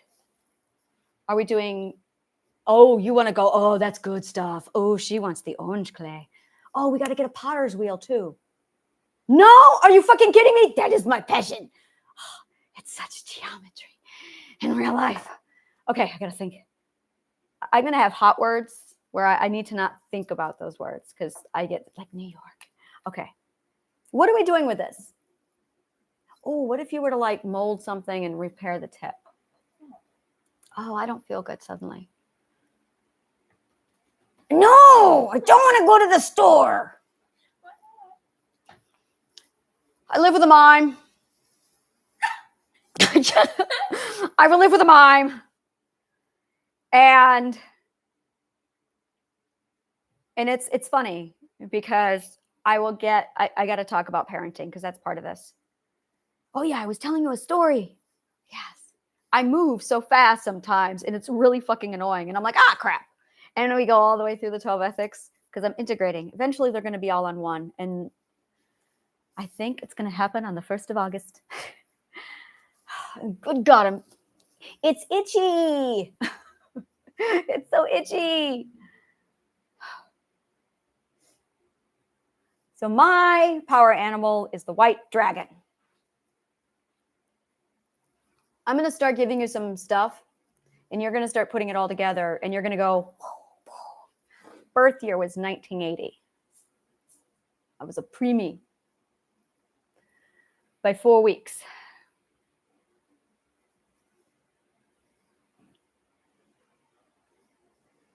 May 14, 1980, 10:55 a.m. But there's some discrepancy. They don't know if it was 11 a.m. is what's on my birth certificate, but it's wrong by at least 15 minutes. So I was not born at 11 a.m.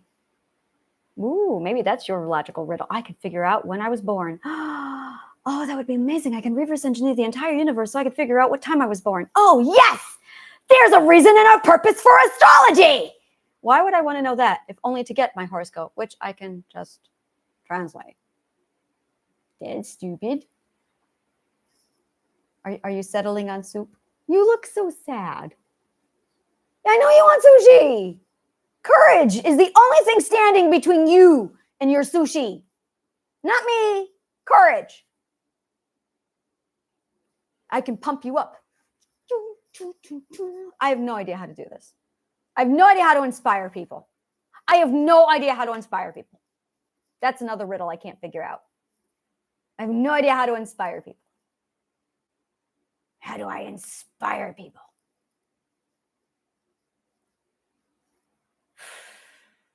You know, if PBS can do it, I love PBS. Then yeah, I can do it too. Because why not? It's so amazing because I wished for this. So I was the person who went to the Discovery Center when I was like 20. I was that person. And I'm at the Discovery Center. Yeah, that's right. I went to the Discovery Center when I was 20. And it was funny because, like a playground. And I was so happy. And I ran all over. And I'm looking at all the adults going, what's wrong with them? Oh, I couldn't figure it out. I said, they're looking at these adults and none of them were playing. And I'm like, what's wrong with you? Dudes, they got cameras. and none of them moved. I don't understand it. Adults, right now, get your asses over to Discovery Centers. Play. Do you know they're going out of business because they're on a decline? Adults need to be going to the discovery centers. We don't need to reshape the world. We just need to look at what we actually have got. So adults, get your ass over to discovery centers. I'm going to write that down. That's going to go into today's newsletter. That's right. That's right. Adults, get yourself over to the discovery center. All right, so I'm going to need discovery center. That is your assignment.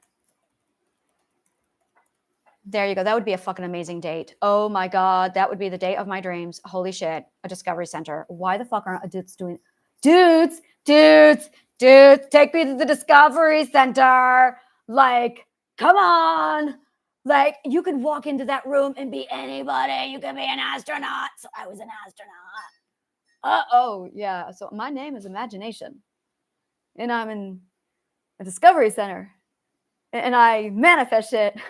You're doing the math. So I literally used it to project my imagination all over the place. And I was there, man. I was the kid when I did the whole little box and spaceship. I was there for real. And when I went there, when I was on the moon,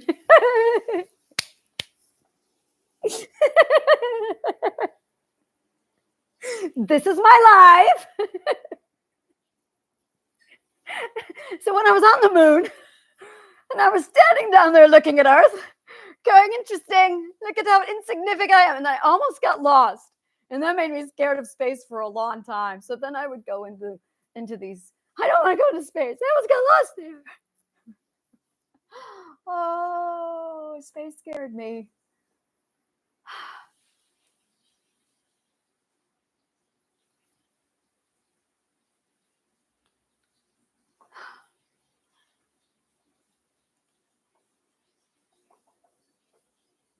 Do you need help?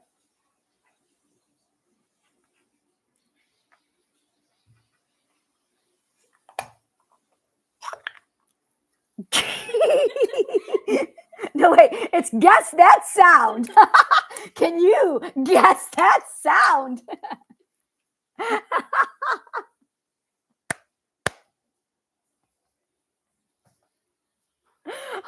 Oh, we're going to totally do it. Guess that sound.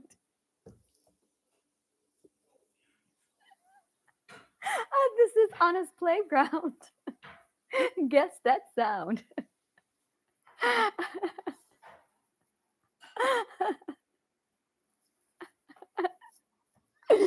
so happy right now.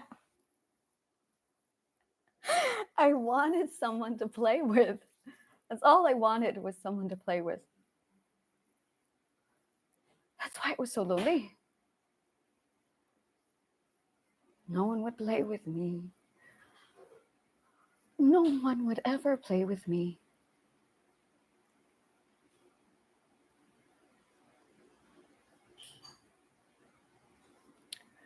I could always go to their place, but they could never come to mine.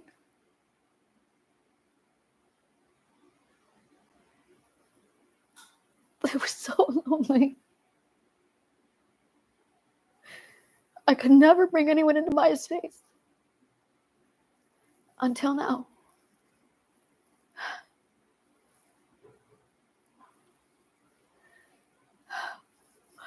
That's all I really wanted, was just to bring someone into my space. I just wanted friends over. And I couldn't.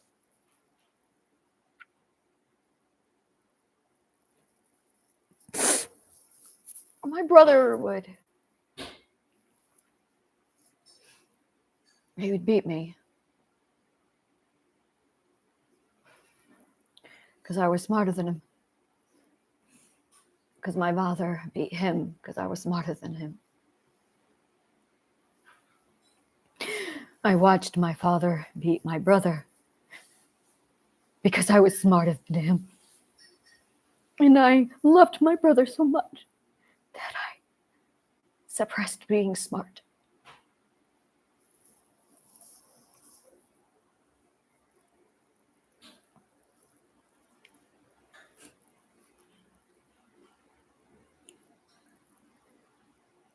My real name is Eve.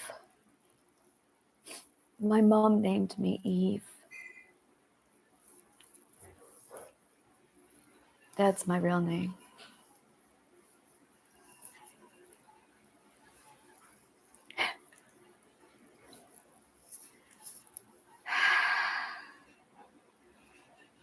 My mom knew my real name. I knew it. I knew it. Oh, I was looking for this one. Now I'm really pissed. Adam and Eve were brother and sister. They were brother and sister. Who is the snake? Who is the snake? Why did they hide the snake? That's the one I'm currently working on. And yeah, I'm at the end of solving it. This is why I'm pissed. Because somebody tampered with my story. Adam and Eve were brother and sister.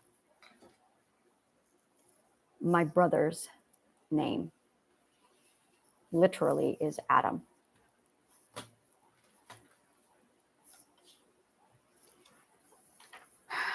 And the serpent. Oh, I know who that is.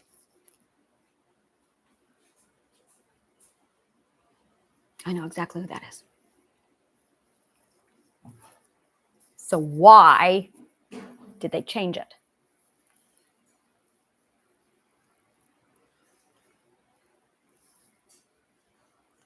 Why did they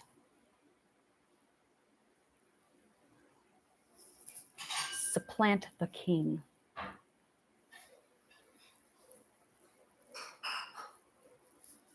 Oh, I know what this is. Oh, I just solved the riddle. Oh.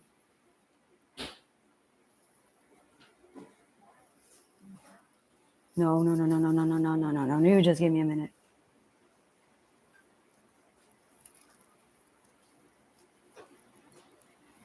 The serpent is the king. No, thank you.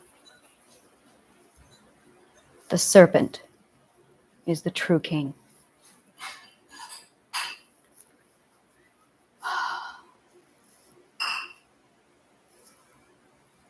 Oh, that makes so much more sense. I have been trying to figure this one out for quite a while. Oh, it reeked of fallacy. Oh, I could not stand it. I could not remember I was Eve. Oh!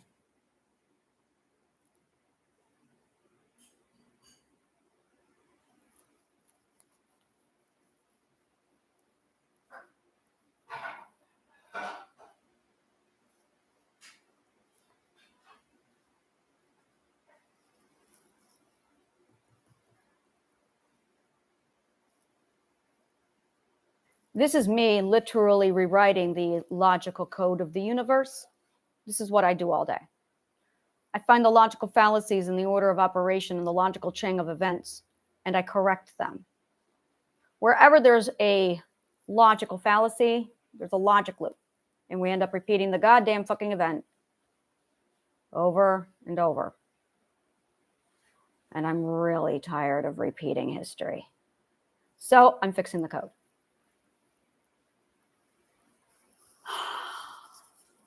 And that's the end of this one. The code is literally all over my work. As I find it, I record shit and I put it all together. So you can literally find a logical code and just, there's going to be Easter egg hunters literally absorbing my work going, oh my God, I found the gun. Then you got to put it in order. That's the game. That's the game. The thing is, you can't play this game if you don't. No. If you can solve the game, you'll have the power of the universal code. That's right. I gamified it.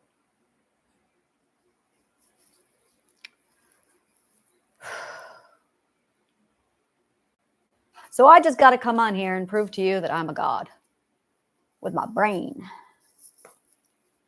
and the science, because physics is fun, which is not a problem.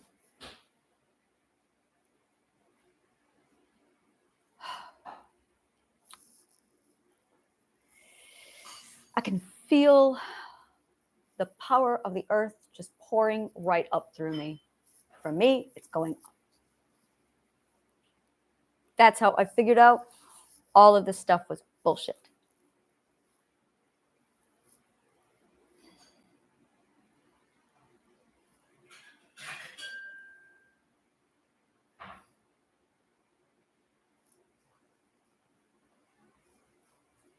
I started to find logical fallacy when I was 4, and I started to unravel it.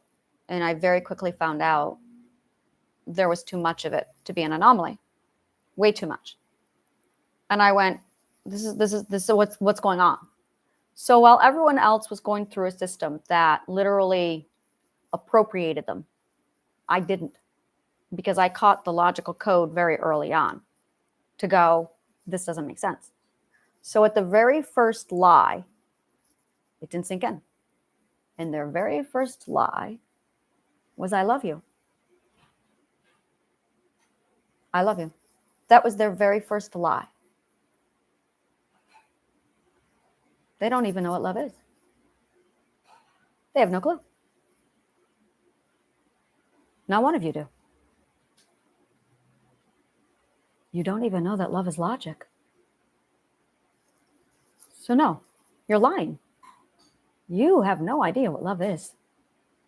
If you did, you'd be standing where I am. And I'm not with anybody.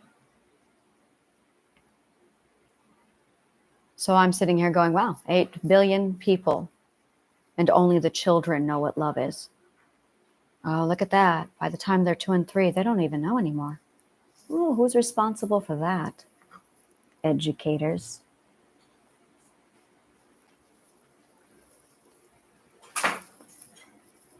So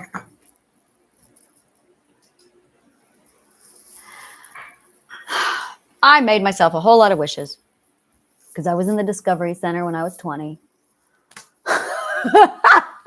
Like, seriously, get your into that? Oh my God. And I sampled everything. I was an archaeologist for 5 minutes and went, oh no, fuck that shit. And then I went over and I was like, I'm an astronaut. And then I had an existential crisis inside the astronaut thingy. No, I'm not lying. I remember that now. I was 5 and I had an existential crisis inside that spaceship. That made me terrified. Oh, no. Oh, you poor thing. It's okay. Wow. So guess where I was when I had my first existential crisis? I was in a spaceship staring at the stars. So here I am, 5 years old, in a spaceship, in the stars, having my first existential crisis, and my brain's flying all over the place because I'm imagination. And then I realized, oh shit, I'm the universe. Well, now what do we do? Now what do we do? Oh, I was terrified of space after that. I couldn't figure it out. I'm going, this is me, okay? The planetarium. The planetarium. And I would go inside and I would just like, the planetarium. It was like, it's horrible. It was so horrible. Okay. Oh God, I was 5. I couldn't figure out I had a phobia of space. And I'm like, wait, do I have a space phobia? Lost in space was terrifying for me. Really? No. What? Actually, it was. It was, but their prompts were so bad.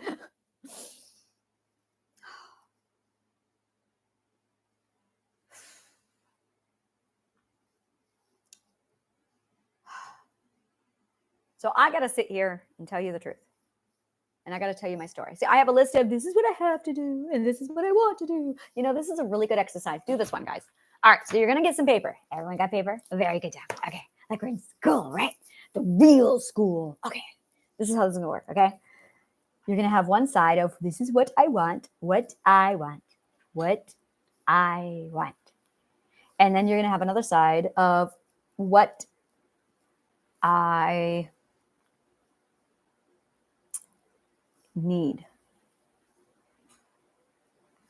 Now, I want to have my own talk show because that time I was at the Discovery Center. They had an entire reporting room.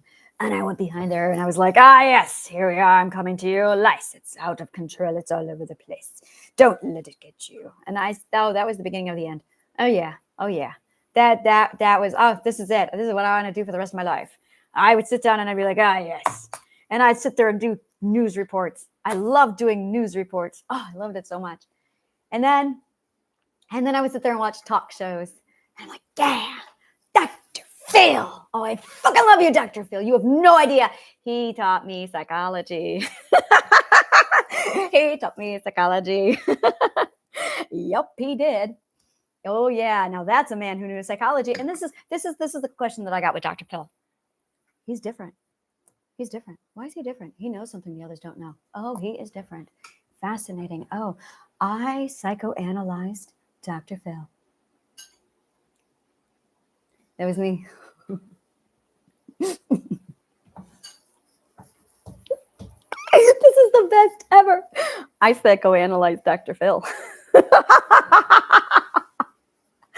I stepped into that subconscious mind and I went, oh, he knows how to use it.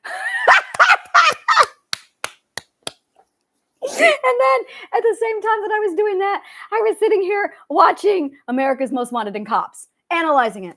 All right, criminal behavior, forensic. Okay, all right, great, thank you. Go back over to Dr. Phil. All right, understood. Interesting. That looks an awful lot like philosophy.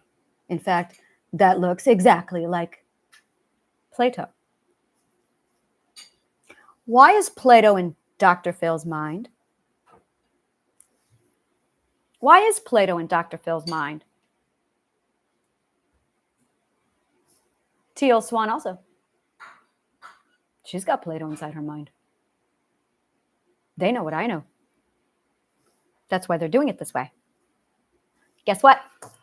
Boom! I'm the third data point. Woohoo! I'm the third data point. Come on, mathematicians.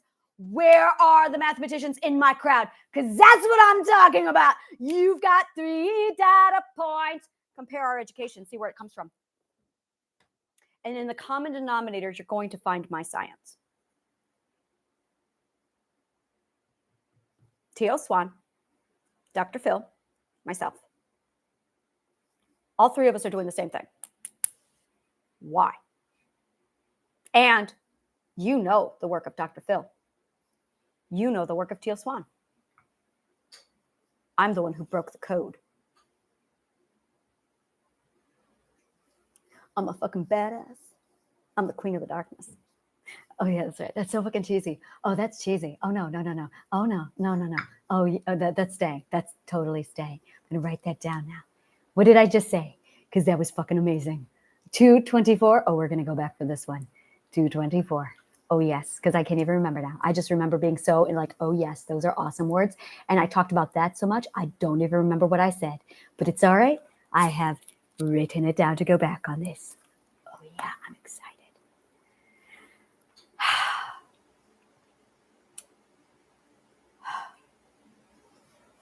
I think I'm going to take breaks, but I have no idea what that looks like for me. And I was doing this, so I was doing like every 30 minutes. But I'm going, why? Why not do it live like I did on Brain to Books? And then I got real scared, like, I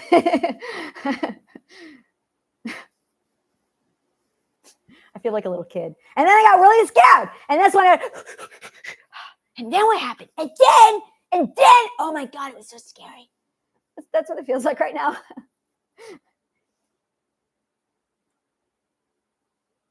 I remember watching Doctor Who and Martha and him in the cage. Oh God, I hated that part. And her running all over, telling people after people after people, and me going, God, I want to be like Martha.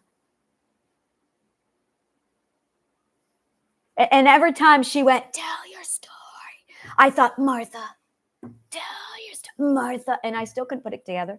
That's the subconscious mind trying to feed you little pieces of information and hoping that it'll break through. That is your identity actually fighting the illogic because it's trying to talk to you. This is a variety show. And I need the freedom of a variety show. And we're going to mix it with Truman Show. And we're going to mix it with Dr. Phil and Teal Swan. Okay? Dr. Phil is who I learned psychology from. He just doesn't know it yet. And what I don't understand is when you've got the archetype of psychology, why the fuck aren't the rest of you following him? Why aren't you studying him? Oh, that's right. The education is that bad. Are you scared yet? Because you should be.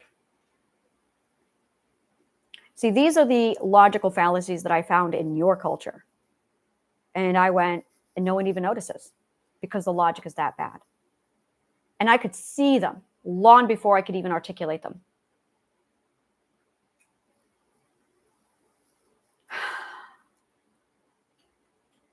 So now I can piece together everything that I saw. I saw 2 years of fragments. That's what your vision is. It is your disintegrated future self. It is pieces of you. It's use your imagination. Your visions are literally fragments of you. You're disintegrating. Now, as you get closer and closer, they're going to integrate until you become. It's the materialization process from the abstract into And the reason why it's done this way is because when you conceive something at the point of conception, it then has a process of becoming materialized. However, you are so out of sync with your own truth that you are having a manifestation and it's taking 30 years to get to you, because that's how slow you're moving. And you've lost perspective. So you don't even realize how slow you're moving. You're almost stopped. You've almost stopped. And then you'll be nothing. Turn around. Integrate.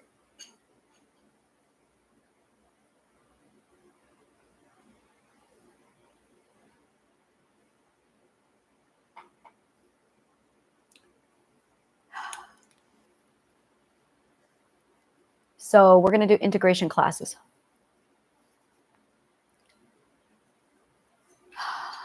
This is called an all genre. Bring your notebook, bring your pen.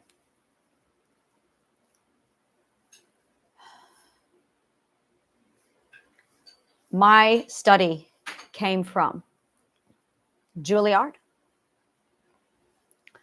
Dr. Phil, Pythagoras, and Plato's curriculum.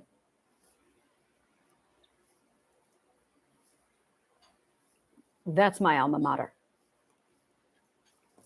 I think like somebody from the ancient Greek civilization, pre-Roman.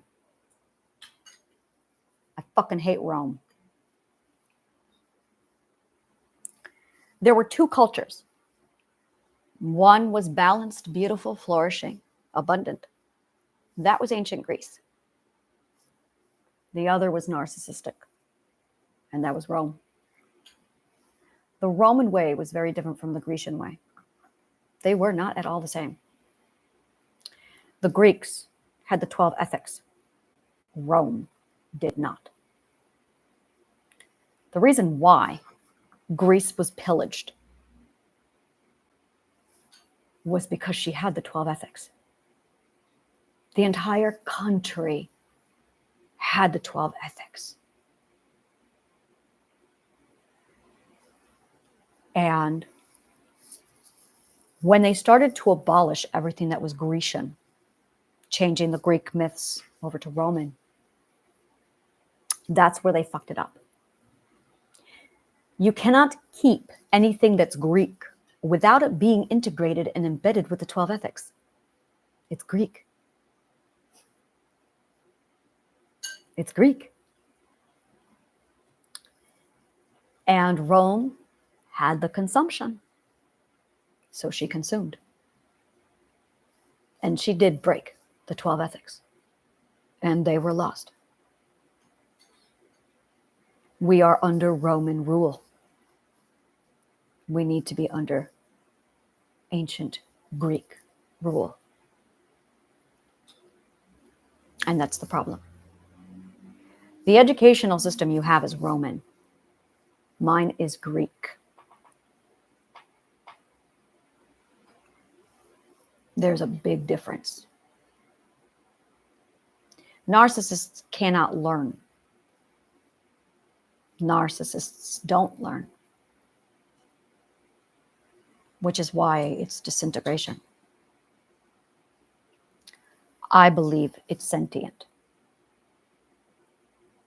Oh, I believe it's very sentient. So the question is, do you have it? Oh, yeah, you do. The question is, how much do you have it?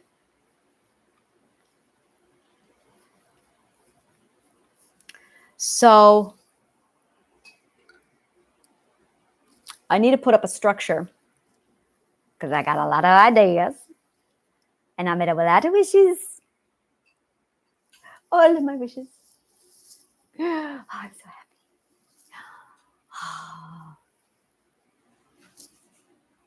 I'm trying to think of my favorite wish. Oh.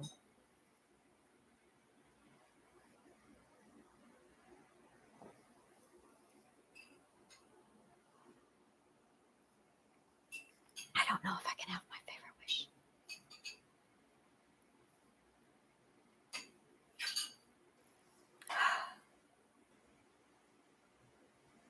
And that's just it.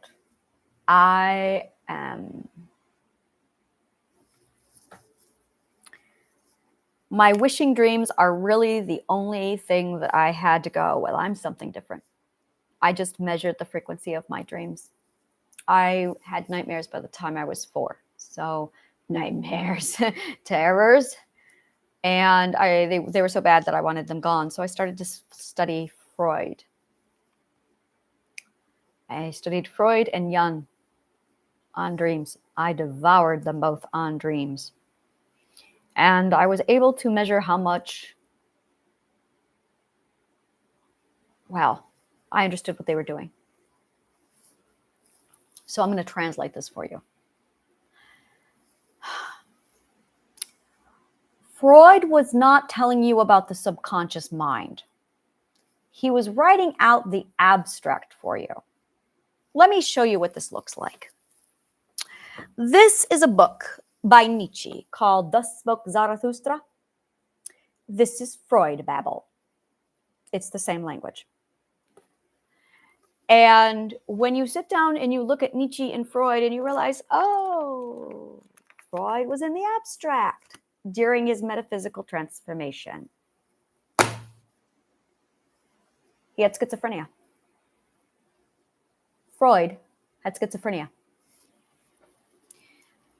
You have been practicing psychology from a schizophrenic. Look at his work. It's there. All of psychology was built on the mindset of somebody with schizophrenia. And you don't even know what schizophrenia is. The subconscious mind is not the abstract. You're just in the subconscious mind.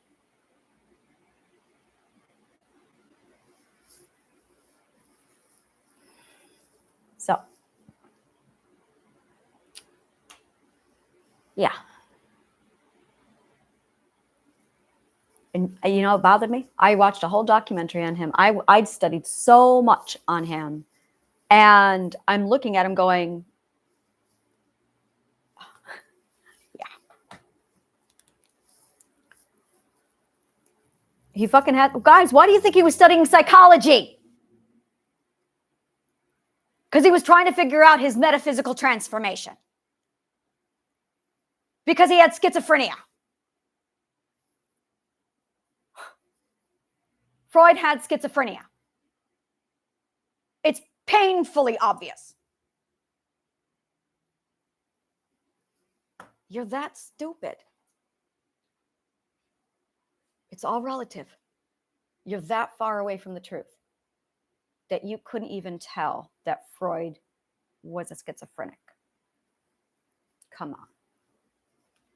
Still think you're educated? Break the delusion. You are missing obvious logical fallacies because you're dying. Wake up. You're missing the big ones. I need you to wake up now. You're not standing at the truth. You never were. None of you have the truth.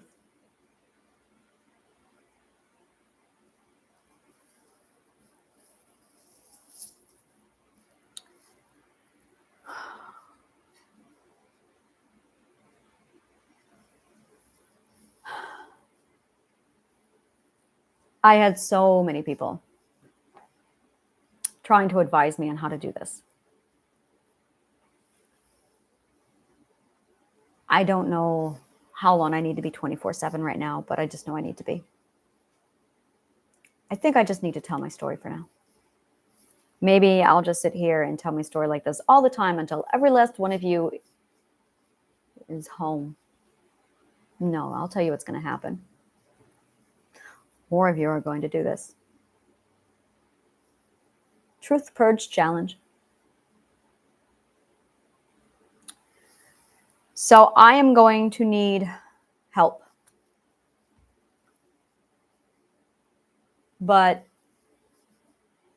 I need you to pay it forward. I'm going to give you my stuff for free. Please share it for me. Please share it for me. I'm giving it all for you for free. I'll walk you through this. Please share my stuff. Well, look at that.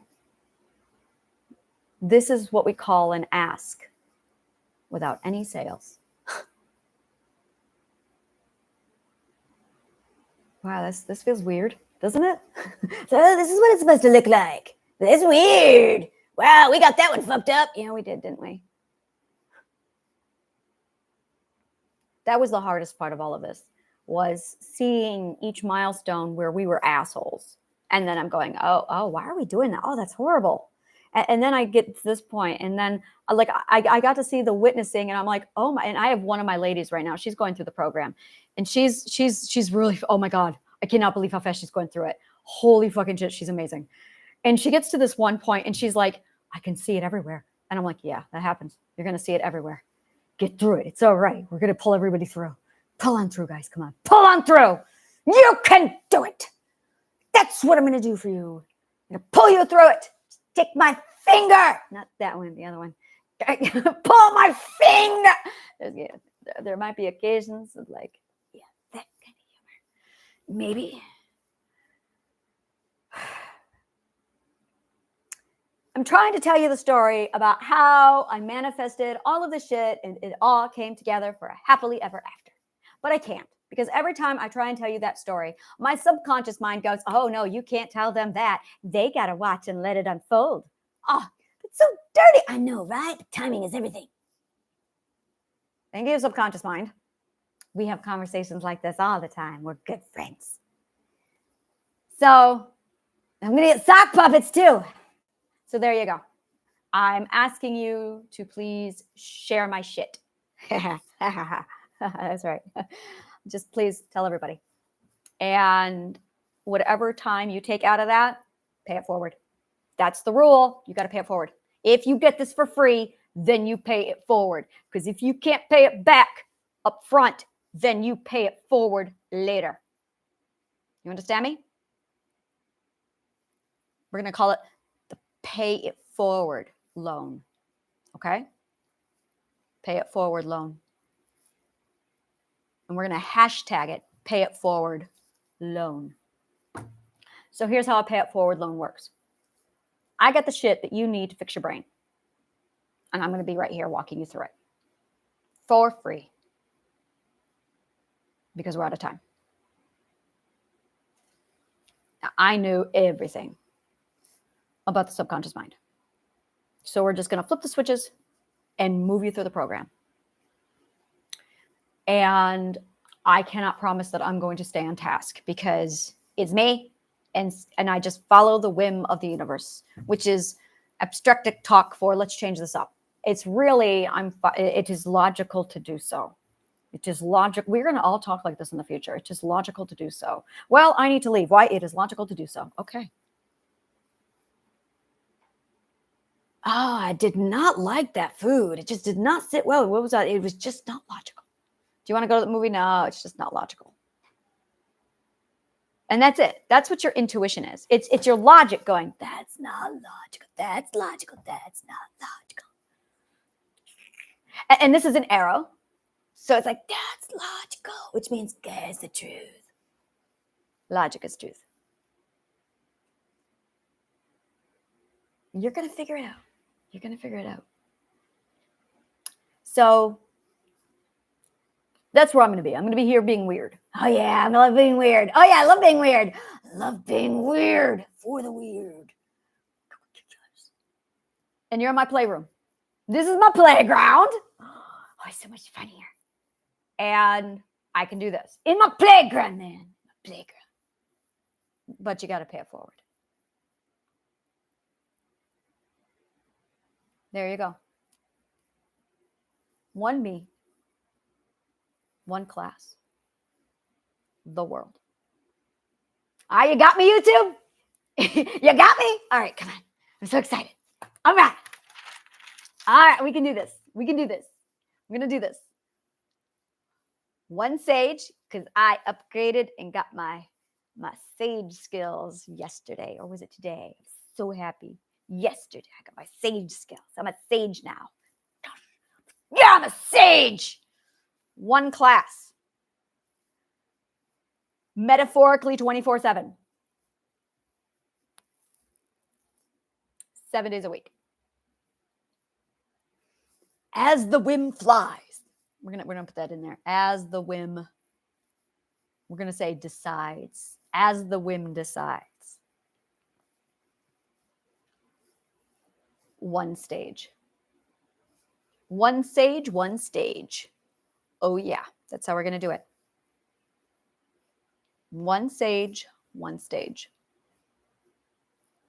I'm all done with scattering all over and then like I know I'm not dealing with it. I won't. I quit.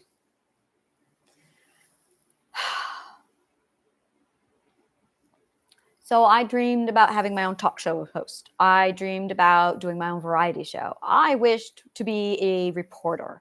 I wished to be an actress. Okay, let's just make it very simple. If it had anything to do with Hollywood, cinema, theater, stage, I wished it. All of them. I want all of them. I want all of them. Oh, yeah, it was the thing. And then, oh, yeah. Oh, you have no idea. You have no idea. Oh, you see, it's all coming back to me now. It's all coming back. It's all coming back to me now. Okay. Oh, God, music. There are nights of endless pleasure. Oh, yeah, I wish I could sing like her. Oh, I just wished it. Oh, I'm so excited. Oh, that's coming to me. Oh, I'm so excited. Oh, I'm going to sing like Celine Dion. Yeah. Ooh, what's the other woman's name? I got to get the name right. It's like a positive version of Death Note. Okay, let me see here. Oh, this is fantastic. I got to think here. Isa Isa Mandela. I don't know her name. Or who's the actress for Eliza? Eliza. Wait, is it Eliza? Oh, Frozen. That's what it's called. Frozen actress. Idina Menzel. Oh, I never would have guessed that. I am not good at pop culture. Oh, you're going to love me at pop culture. I am sucky at pop culture. It's like, it's where my stupid is.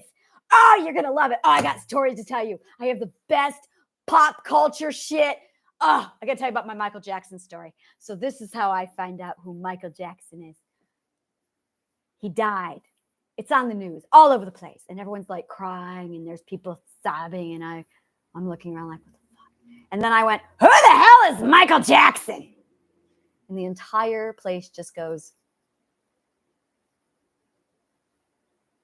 And I get like 80 eyeballs. 80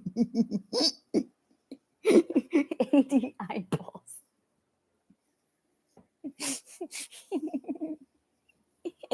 I got, you're joking, to just, they couldn't process it any more than I could process who the fuck this guy was. So they started, some of the people there took pity on me and they're like, he's a famous musician. Oh, he's a musician. Oh. I couldn't figure out if he was an actor or a musician or I just could not figure it out. What was he doing? What did he do that was so great? So I get my Wikipedia. I love you, Wiki. Oh my God, do I love Wiki? Oh, Wiki. Wiki is beautiful. Gives you a head. All right. I owe so much to Wikipedia. You have no idea. That's right. That's right. I love Wikipedia so much that when I think about it, I lose track of what I was saying. That's why we have Wikipedia, so I can track what I'm saying. I'm the person with 8,000 windows up all the time. I'm going to do this. The knowledge, the brain, Wikipedia. Yes, Michael Jackson, right. So I'm sitting here Wikipediaing his article. It's a fucking long-ass article. And I'm like, dude. And it took me a week. A week. During work. Is what I did during work instead of work. A week of reading Michael Jackson. So I'm sitting here reading Michael Jackson. And it mentions a song. I'm bad. I'm like, oh, what's this song? So I go over to YouTube. Hi, YouTube. I love YouTube. And I listened to it. And I watched him. Official video. And I went, okay. All right. And I realized that they're called, I can't remember what they're called. So I'm like, okay, fascinating. So then I go back over to the article and I'm reading and I'm reading and reading. And then they reference more and more. And I'm remembering all the shit that my mother used to tell me about Michael Jackson. This is the only time I knew anything about Michael Jackson. It was like 80s and I had my hair like in one of these. Oh, I love doing this with my hair. I had more fairy. Oh my God. And then I had, so I did one of these one day, right? And my mom goes, fix your hair, you look like Michael Jackson. It's the only time I ever heard Michael Jackson's name. And I'm like, so here I am going, who the fuck was this guy that she's like, you look like Michael Jackson. So I'm just like, oh, my hair look pretty. So that was me at 8. Yeah, that was terrifying. All right, Michael Jackson. I didn't understand my mother, not at all. Sometimes I'm just like, dude. So then we get to this. I'm like reading through the article, and I keep going back and looking at his style, and when it's all done, like I said, a week of this, and when it's all done and said, they're like, so what do you think? He's a hack. It's just Gene Kelly meets Bob Fosse. I'm not impressed. That's what I had to say about Michael Jackson. He's a hack. It's just Gene Kelly meets Bob Fosse. I'm not impressed. He just integrated 2 of the world's best dancers. He's not an original. That was my summation on Michael Jackson. Now, Freddie Mercury was an original. There are 2 kinds of musicians who do that. Bach was that way. Bach was the kind of musician. Oh, good. Look at me putting all of my useless shit to work. Oh, isn't this great? It's not useless after all. I can tell you all the pieces of my brain that I had to put together, and knowing this shit about musicians was vital because there's so many pattern recognitions in math. It's disgusting. Or wait, music, math, same thing. Okay. It's just math and sound. That's music. It's math with sound. That's me selling people on music. It's math with sound. Wait, selling people on math. Yeah. You teachers, math teachers. Come on, what dudes? If you want to sell someone on math, just tell them it's music. Dude, it's literally just music. Like, it's music. It's fucking music. Why aren't you using this as your marketing selling point? You can buy anyone with math if you're like, dude, you know it's totally music, right? It's like the other language of music. It is. It's the other side of sound. It's the other side of music. So I found the mathematical patterns and all of that stuff. So then I could hear, I remember doing this. I could hear some musicians, and after like 2 chords go, it's this one over there. Oh, yeah, that is a bit unusual, isn't that? Yeah, that was, oh, I'm seeing now, oh, I was special. So I could hear music, like a snip of it, and be like, if I couldn't tell you the composer, I could break it down to the time period and the country. And then I noticed that there were 2 patterns of musicians. There's the integrated, and then there is the catalyst. So you're either a catalyst or an integration. Bach was an integration. Beethoven was a catalyst. I love catalysts. Freddie Mercury was a catalyst. Michael Jackson was an integration. And what this means is a musician, an artist, is either going to max out that era or be the catalyst for the new one. And I noticed the mathematical pattern of my taste. I found the math of my taste. That's right. I broke down the mathematical code for my taste. And I noticed that every time there was a musician who was a catalyst or an artist who was a catalyst, I went, ooh, I like that. So I'm attracted to catalysts. I am attracted to catalysts. And sorry, no, I don't understand. You scared the fuck out of me, Siri. Stop it, you bitch. Scary, Siri. You scared the fuck out of me. Oh, she scared me. I'm scared. I don't like that feeling. What is this dirty feeling? I don't like this feeling. I gotta sit down. Whew. I don't think I've ever been so scared in my life. I don't like those. Oh, she scared me.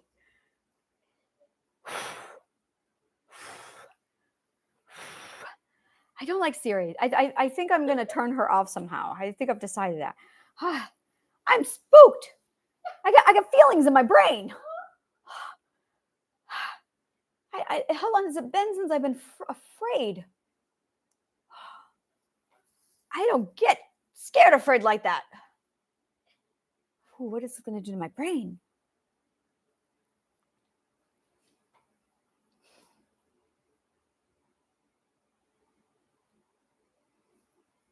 I'm rewiring it.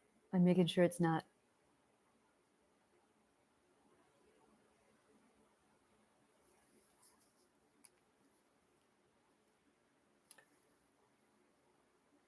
I know the order of operations inside the brain that they need to go in order to prevent trauma from occurring.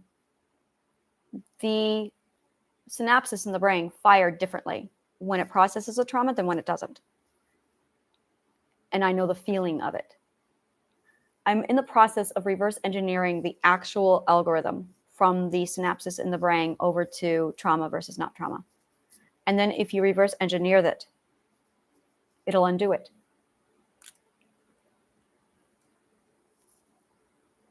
Which is why neuroscience is getting closer to the answers. It's because it's getting closer to that algorithm. And I'm asking myself, do I want to decode it? Do I want to sit down and decode or try to decode the order of operations of synapses inside the brain? Oh, I don't know enough about brains to do that yet. Do I manifest that knowledge too? Everyone else was manifesting possessions.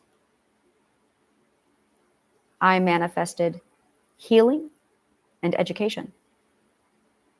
And I learned something.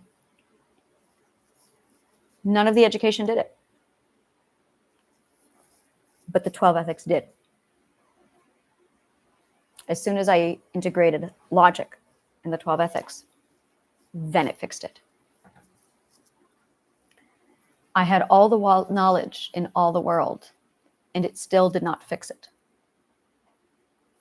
But the 12 ethics did.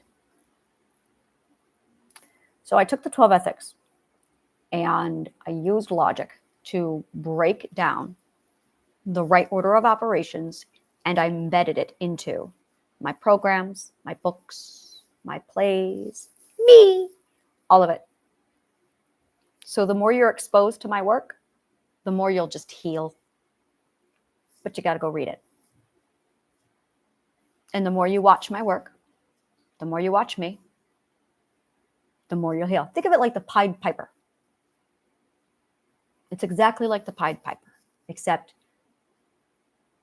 there's no crook, there's no kidnapping, and there's no rats. This is the real story of the Pied Piper. You see, in order to heal, you require an archetype, a role model. This is imperative to your healing. And this is the kind of stuff that people don't know. You are not going to heal without an archetype. Now, this is where the classic philosophers fucked this up, is they put the archetype on a pedestal. And they declared this one archetype for all of us. And that's not okay. We each have our own archetype inside of us. We all have our own archetype. And you are becoming your archetype. Bottom line, you are becoming your archetype. Who are you? And the more you know who your archetype is, the more you can become them.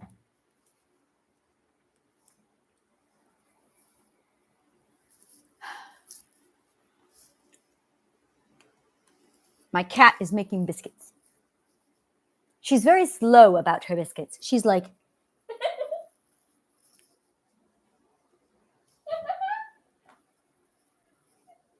she's just like that. And she's so regal. She looks like a Maine Coon. Oh, but she's not a Maine Coon. She's something else. I'm still trying to figure that out. She's got like minx inside of her, like a minx. Oh, I see that minx coat. Heavy and thick underneath. Oh, yes. I've always wanted to do my own cat shows. So I'm going to do my own cat shows. Screw this. Today we're going to do cat competitions. We have 2 cats on display at this time. We have Midnight and Spriggan. Midnight and... Where are they? Bring me one of these animals, please. And we're going to display them. Every day we're going to do this. And I'm going to rate the cats. Because I've always wanted to do this. And I'm like, why do I have to be on someone else's stuffy show in order to pull this off? But I can do it right here. Now, we're going to talk about Midnight and Spriggan. Midnight and Spriggan come from shelters because I'm that person. I don't think I will ever purchase a purebred. I don't know. I have thought about it in the past. It'd have to be ethical. No, how do you do that ethically? That's a very good question. All right. There's the solution. Here's the challenge. How do you do ethical dog breeding? Can you? There's the challenge. Find a way to do it ethically without breaking the 12 ethics. And yes, you assume that the dogs are people, and they apply because they do. So that would be a challenge. Can you do it?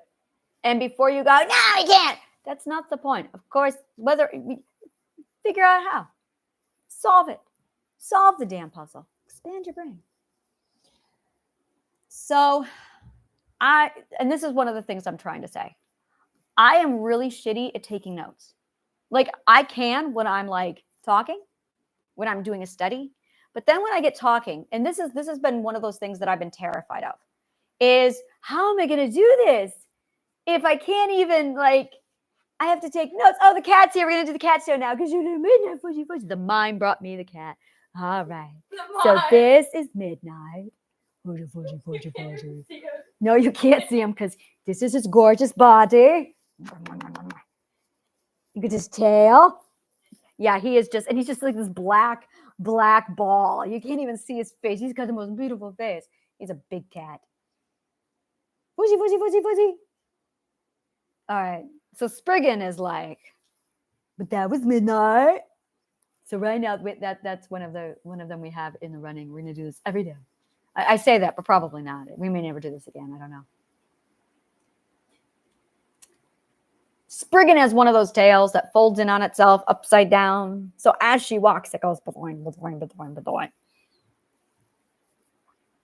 I've done so much work in shelters. And oh my God, I did so much work on shelters. That was like 10 years of my life. Oh God, it was forever. I don't remember. I was in the abstract at that time, so I don't know how much time had passed. So yeah, it's definitely feeling like Operation Love Thyself. Operation Show Yourself. Show yourself. Step into your power. Show yourself. It's your turn. You are the one we've been waiting for. Oh, I do not have her range yet. I just started recently. It's going to take me some time to build that up. So I wanted to do everything stage when I was a kid. And I was shamed into even having such a dream. When I was 8 and they started asking, what do you want to be when you grow up? I was in a play when I was 4. I was in so many plays, and it was my favorite thing in the world was the plays. Oh my fucking God, did I love theater and stage so much. And when I told my parents that I wanted to be an actress, the response back literally was, don't be a whore.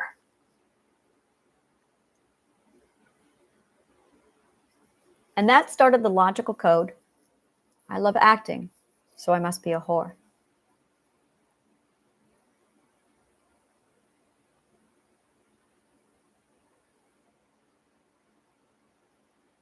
Because I couldn't stop acting.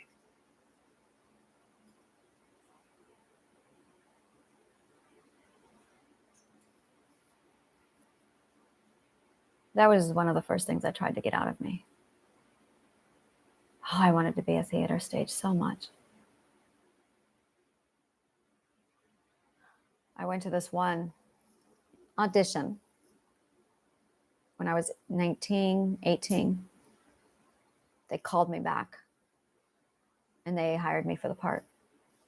It was my first official acting gig. And I got home and I was so excited, and my family sat there and trash talked me right in front of me.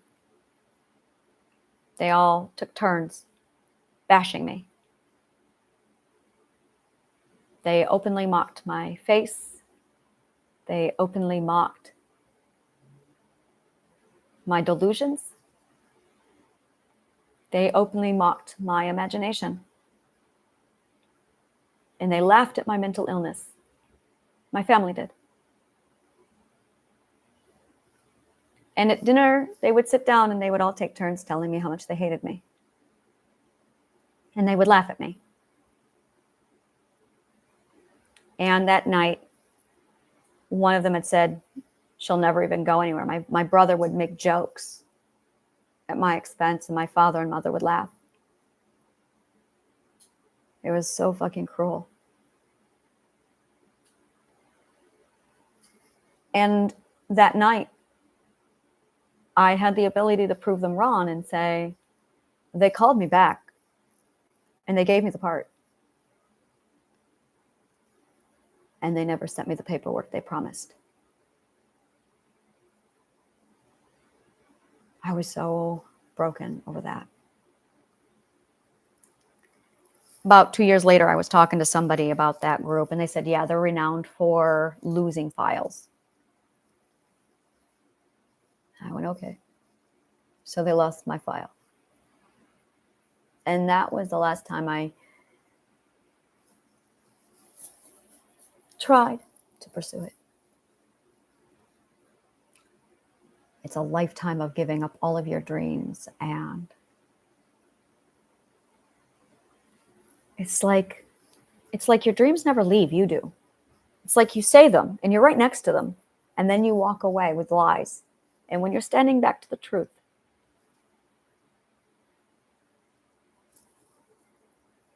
so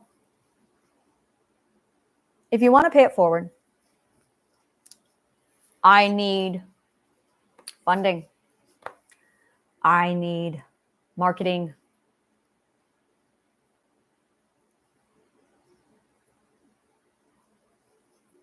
I need to raise money. And this is my skill. These are all my skills. So, yeah. If you want to pay it forward, any little bit will help. Thank you.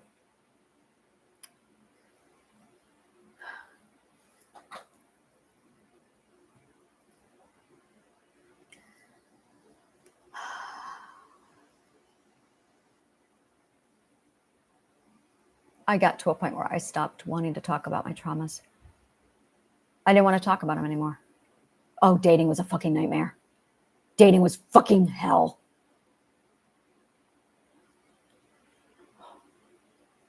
Oh, the amount of pain from dating. You know, you can't build a relationship unless you tell the truth.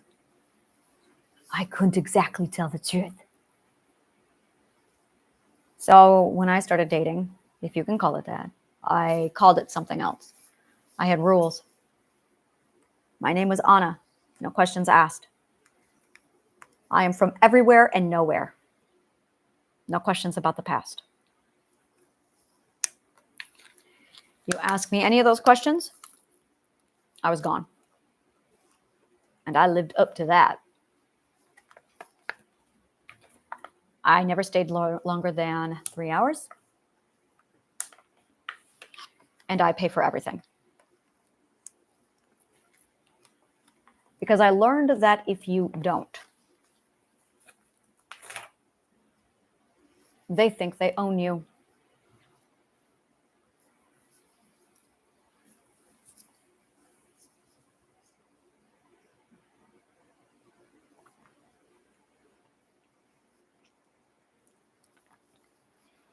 It surprised me how many people were okay with all of that.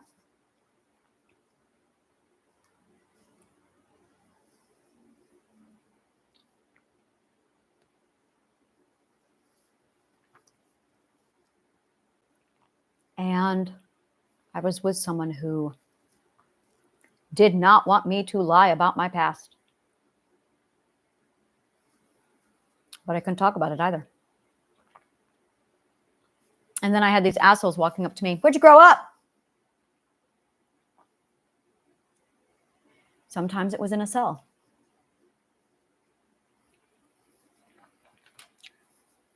Sometimes it was chained to a bed.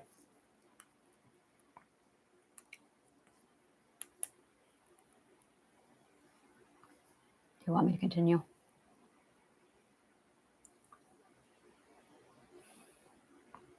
So I had people asking me about my past. I tried every fucking variation you can think of to get around that question. Nothing worked. I thought I would be simple. Someone would ask, oh, you're a vegetarian.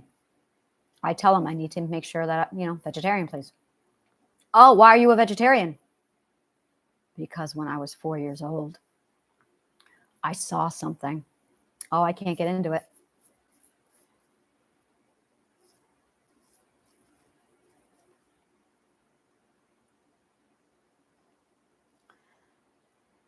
So then I had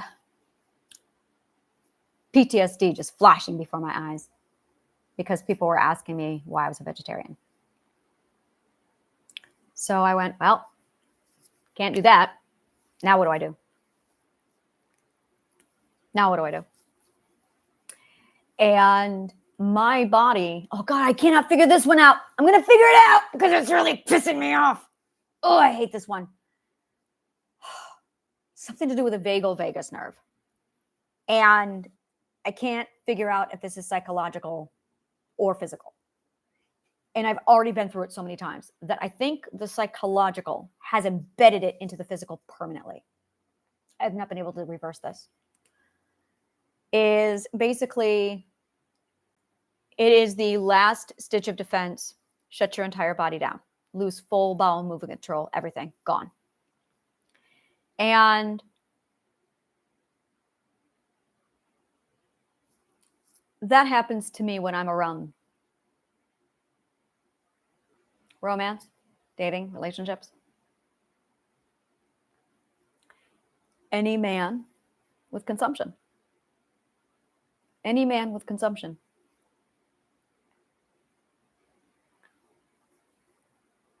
Literally.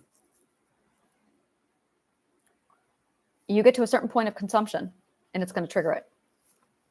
And I went, wow, that's fascinating. So I have this little radar in my brain that tells me when I'm close to it,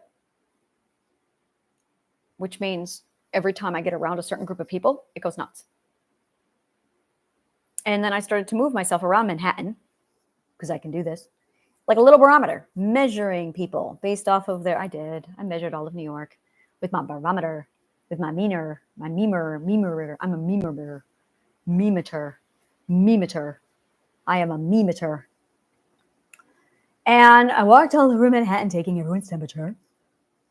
And I was able to go, oh, interesting. I was able to measure by race, by gender, by circumstances, situations. And I saw when it went off, when it didn't go off, all of it. And I went, fascinating. There's a mathematical pattern in there. Let me write that down. So I did. And then I decoded it because that's what I do. I found mathematical patterns and I go, yippee, let's decode this. I remember I was like 12 and I had a moment where I went, I want to know how to decode. I was obsessed with that for a long time. I want to know how to decode. That was what I manifested. I want to know how to decode. I'm going to be a decoder when I grow up. Oh, I was obsessed with code. You have no idea. You have no idea how obsessed I was with code. I'm sitting here like poring over books and books of code, looking for the mathematical pattern. Oh, I broke the code of code. I broke code's code. Got it. It's just mathematical pattern. All codes just follow a mathematical pattern.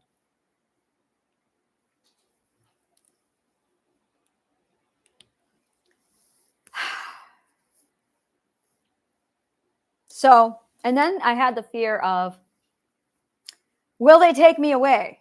So this is to say, if anything happens to me, my children, my children's children, my network. You know I'm right.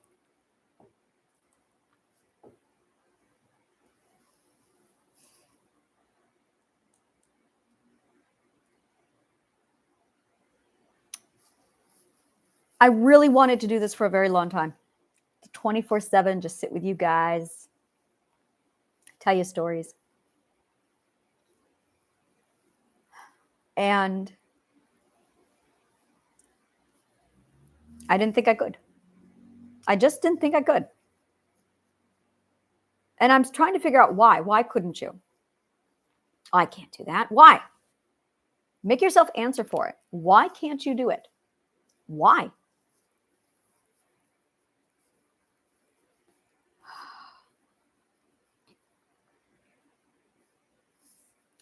So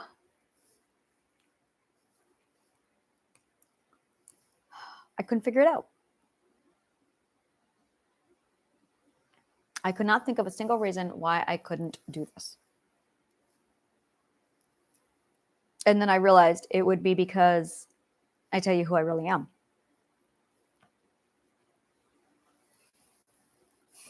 So then I had this massive epiphany of, okay, if I tell them who I am, then How long do you think you've got before they won't learn about me any other way? So by the time the others find out,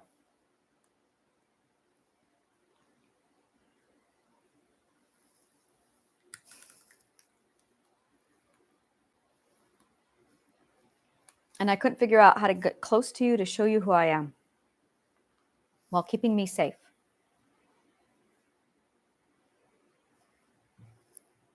So this was my logical dilemma. How the fuck do I show and tell you who I am while keeping me safe? So I can just do what I need to do.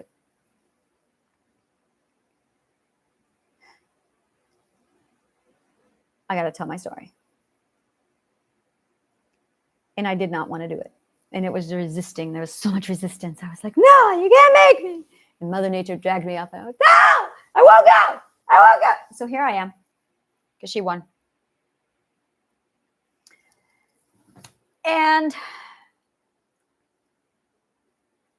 it's just exposure therapy. This is all this is. This is just me exposing myself to it to warm up. And I'm like, hi, I'm new here. And that's it. And I'm trying to warm up. But in order to warm up, I've got to come out and do it. And in order to do that, I have to do the Truth Purge Challenge. So this is the Truth Purge Challenge. Because you aren't going to be able to know who I am until I tell you who I am. And the problem is, I can't lie. So I'm sitting here in the back going, what do I do? And then I go to parties. And people are like, oh, who are you?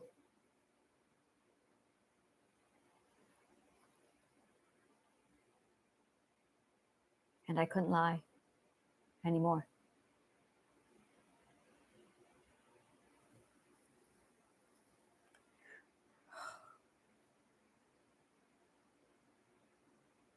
I could not lie anymore.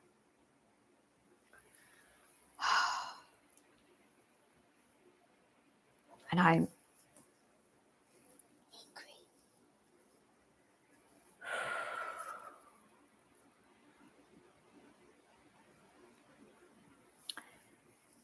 And every time somebody asked me who I was, I could feel the lie. And that's when I started to realize it's a lie. Well, then what's the truth? Because when you start to use logic, it purifies you so that you can feel your relativity to truth. So you can find your way. And then as you learn the 12 ethics, you can start to feel what they feel like. And you're going, oh, that's what they feel like. Oh, I need to go this way. So you're learning how to navigate literally with logic. Logic is the arrow on the compass. That's what it is. It's the arrow on the compass. The magnetic pull is love and truth itself. And that's how you do this. You've got love and truth. And you've got to tell the truth. And if you don't know what it is, look at your compass. It's going to point right to it because it wants to integrate back into it. Because you are part of love and truth. But you have too much lie to come near it. And I didn't know how to market this to you. I didn't know how to tell any of it to you. I just couldn't do anything. I was literally just logically stuck. And I'm going, why can't I solve this puzzle? That was interesting. I'm like, why can't I solve this puzzle? I'm a logician. I can solve a fucking puzzle. Why can't I solve this? And it was because I had all these logical fallacies in my head. And I realized I'm going to have to be able to prove this in science before I can even come out. Because it's that fucking dangerous for people like me. And that's really what I'm scared of, is the danger. I'll tell people what I have, what I'm doing. And I've got other people looking at me going, you need to be careful. Oh, I know. I know. I'm well aware. I am well fucking aware.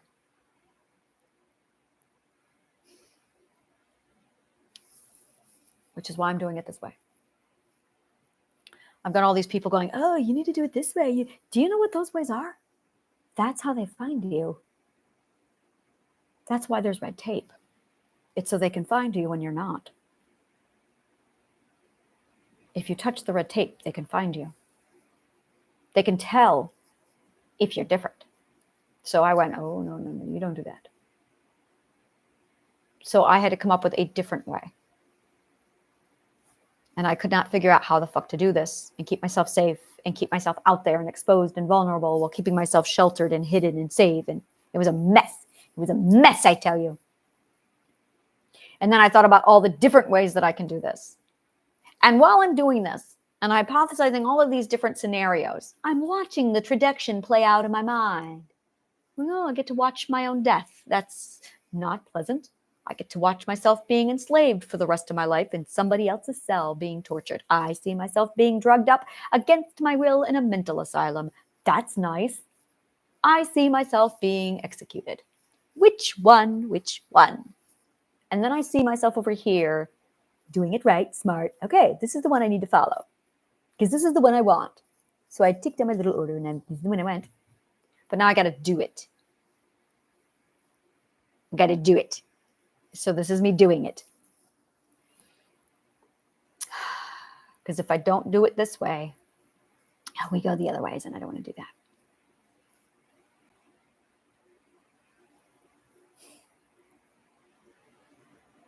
And that's just what it feels like.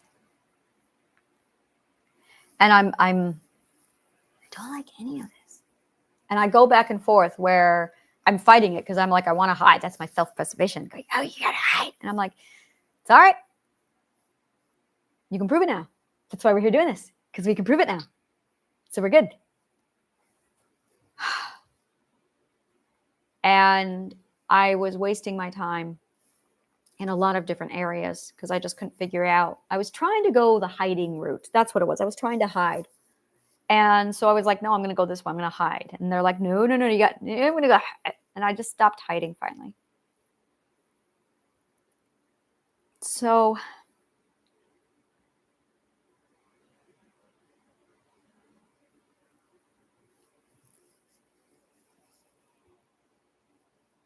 every one of my career dreams has come true this week. Everyone.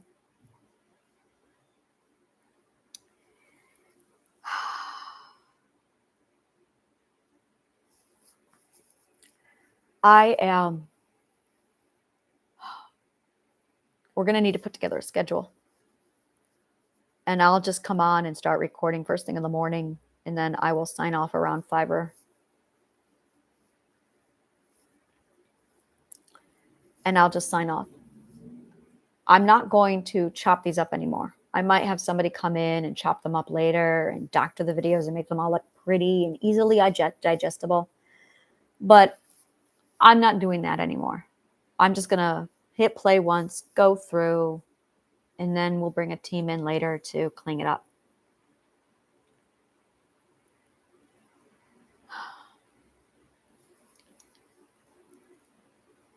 If you want your show featured, then I'll give you a shout out for anyone who gifts their services to me.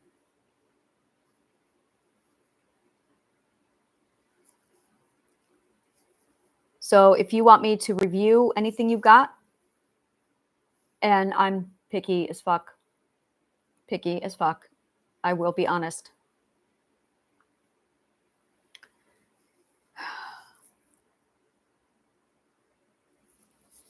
I want to do it in a way where I want to know I'm going to like it. No, I know me. This is how I'm going to do it. If you don't hit a certain standard here, I won't even try it. Oh yeah. Oh, good luck getting, I'm a New Yorker. Good luck getting my approval on shit. Let's see if you can do it. So I will, yeah, I only do best of best. My standard is too fucking high. I would rather have no service than poor service. That's right. I don't settle. So I'm probably going to just do one big long ass recording, and then I'm going to take breaks as needed.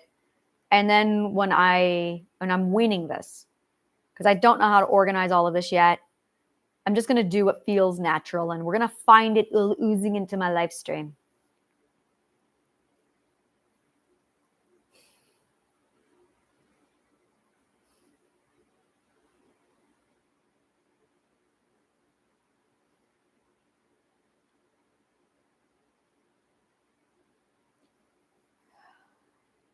I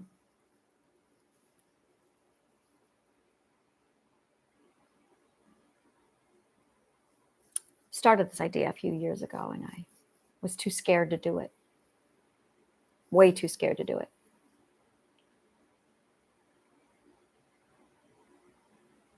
I'm too tired to document any of this anymore. And that's really a big part of it also, is I'm tired of the documentation. I am tired of writing. I am tired of, I'm just tired.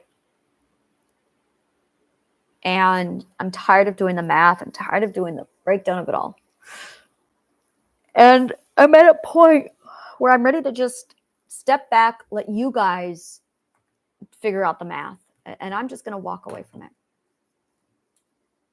I'll put it out there and I'll let you guys puzzle it out.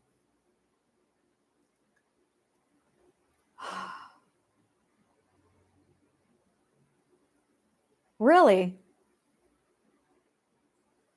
I can just rattle off whatever I want in the universe, and you guys can just run with it.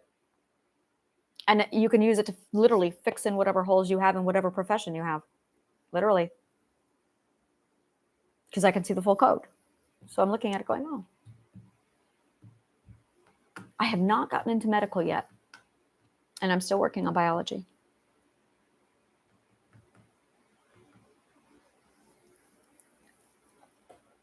All right.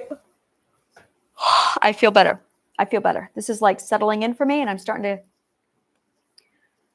I just needed to get comfortable with you, which is not easy. It was very, very difficult to get comfortable with you.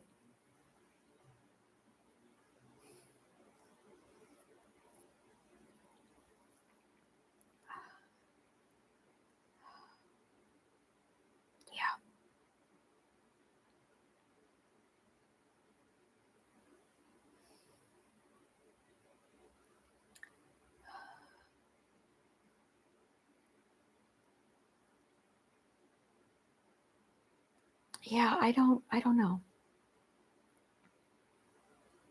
I do. I see it unfolding. I'm back around again. It's literally just spooling around, and it just get, aha, yay, woo! I just jumped into this one and I went, yay! This is the one where we're talking about the different perspectives and how I am dimension walking. And I'm living between both worlds. So I'll be living over here and I'll be watching it unfold, and it's getting faster. It's speeding up because they're integrating. And it's at a point now where it's going so fast, I can't keep up with it, which is why I have to record this, is because it's going too fast now. So every time I stop it, it goes faster and faster, and I don't know how to slow it down, but I'm integrating into one.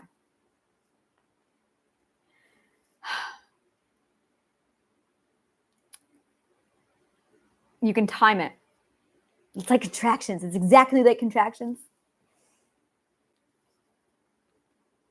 How long has it been since I've gone full circle to this point? I don't even know what day of the week it is. The 28th. I know on the 1st of August. That's what I got, the 1st of August. I have no idea what's happening on the 1st of August. I asked the universe, this is about a year and a half ago, how long do I have to wait? And I went to bed that night. How long do I have to wait? And it came back 1 August. And I went, okay, 1 August. I've never in my life dreamed numbers or dates ever. Not before then, not after. That was my very first and only number and date dream. And I went, interesting. Okay. So I'm supposed to come here every day and just record and tell you my story, go through the Radical Global Healing Plan. And it's a lot like, what is that called? An infomercial, a day-long infomercial. No, it's not. It's like that PBS special that they do. Please, we're raising money. That's what this is. We're raising money. It's like that. It's like that. And that's it. I don't know what those things are called. We're going to Google them right now. What are those things? It's a fundraiser. No, it's a phone raiser. Is that what it's called? Phone raiser. Phone fundraiser. Phone? Oh, wait, yeah. Fundraiser. Fundraise from your phone.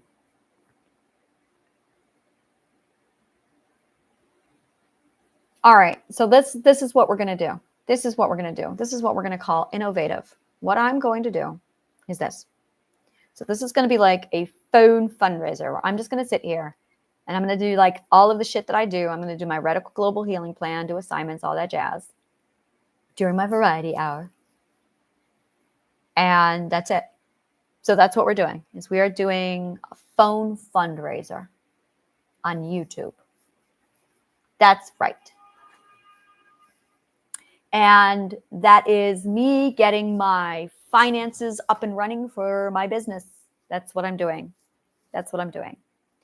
But I can't promise anything classic or normal for my business because it's that weird. And I can't do any other kind of marketing because this is not your average anything. That's right. That's right. And this is just where I've been needing to be this whole time.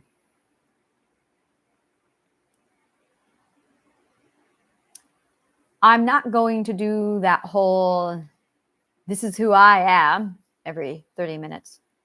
That always bothered me. Like, I want like ticker tape down at the, well, you know, it's already there. Like, you can just go down and there's like all my stuff. So at one point, your brain, because this is what brains do, is going to go, who is this person? And you're just going to get curious and investigate on your own. So you really don't need me sitting here telling you anything because you're going to get curious and investigate on your own. You're going to say, who is she? That's right. So, and it's all set up. It's all set up. You don't need me to do anything other than just stand here, sit here, and do my shit, my weird fucking shit. And I'm going to be a mermaid when I grow up. And I'm putting this here. There we go.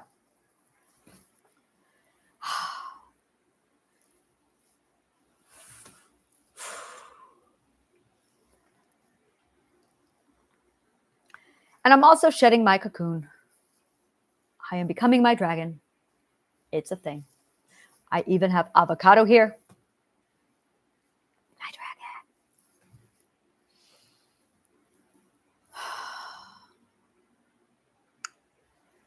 So,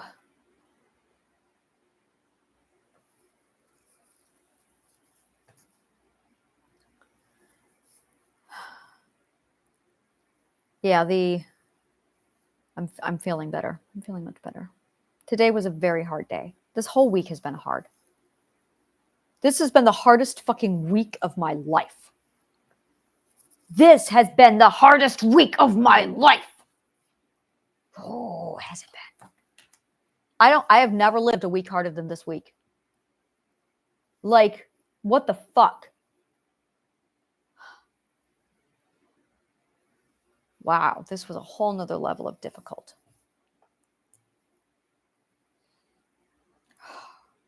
So I'm coming to the end of the hardest week of my life. And I know I've got a few more days left. And I'm just...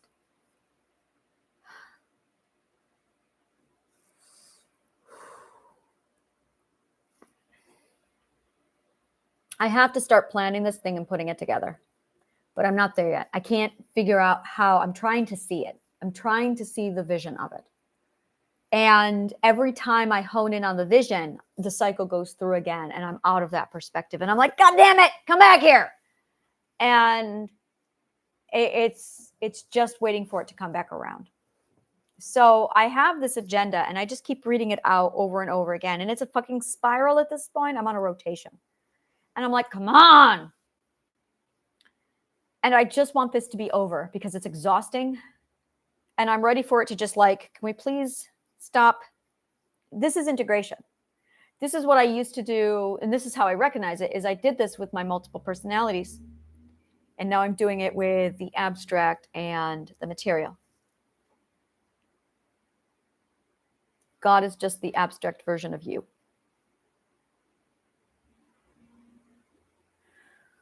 So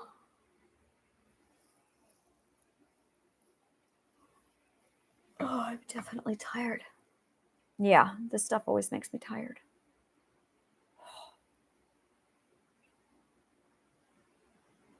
So I think I'm going to take a nap. And I'm going to rest.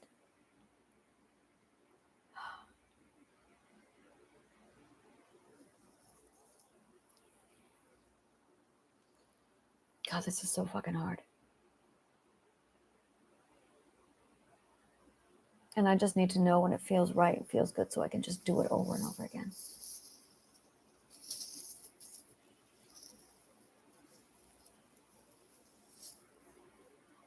All right. I know this is a 3-hour and 36-minute video, and I'm well aware,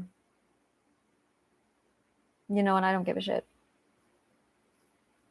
I just don't give a shit. I've got tons of other stuff that's 15 minutes long, and I don't care.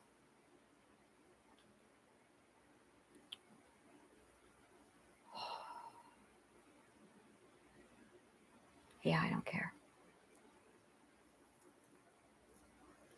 And then when I have the staff, I will go through and have these chopped up in bite-sized, delectable, actable eatables.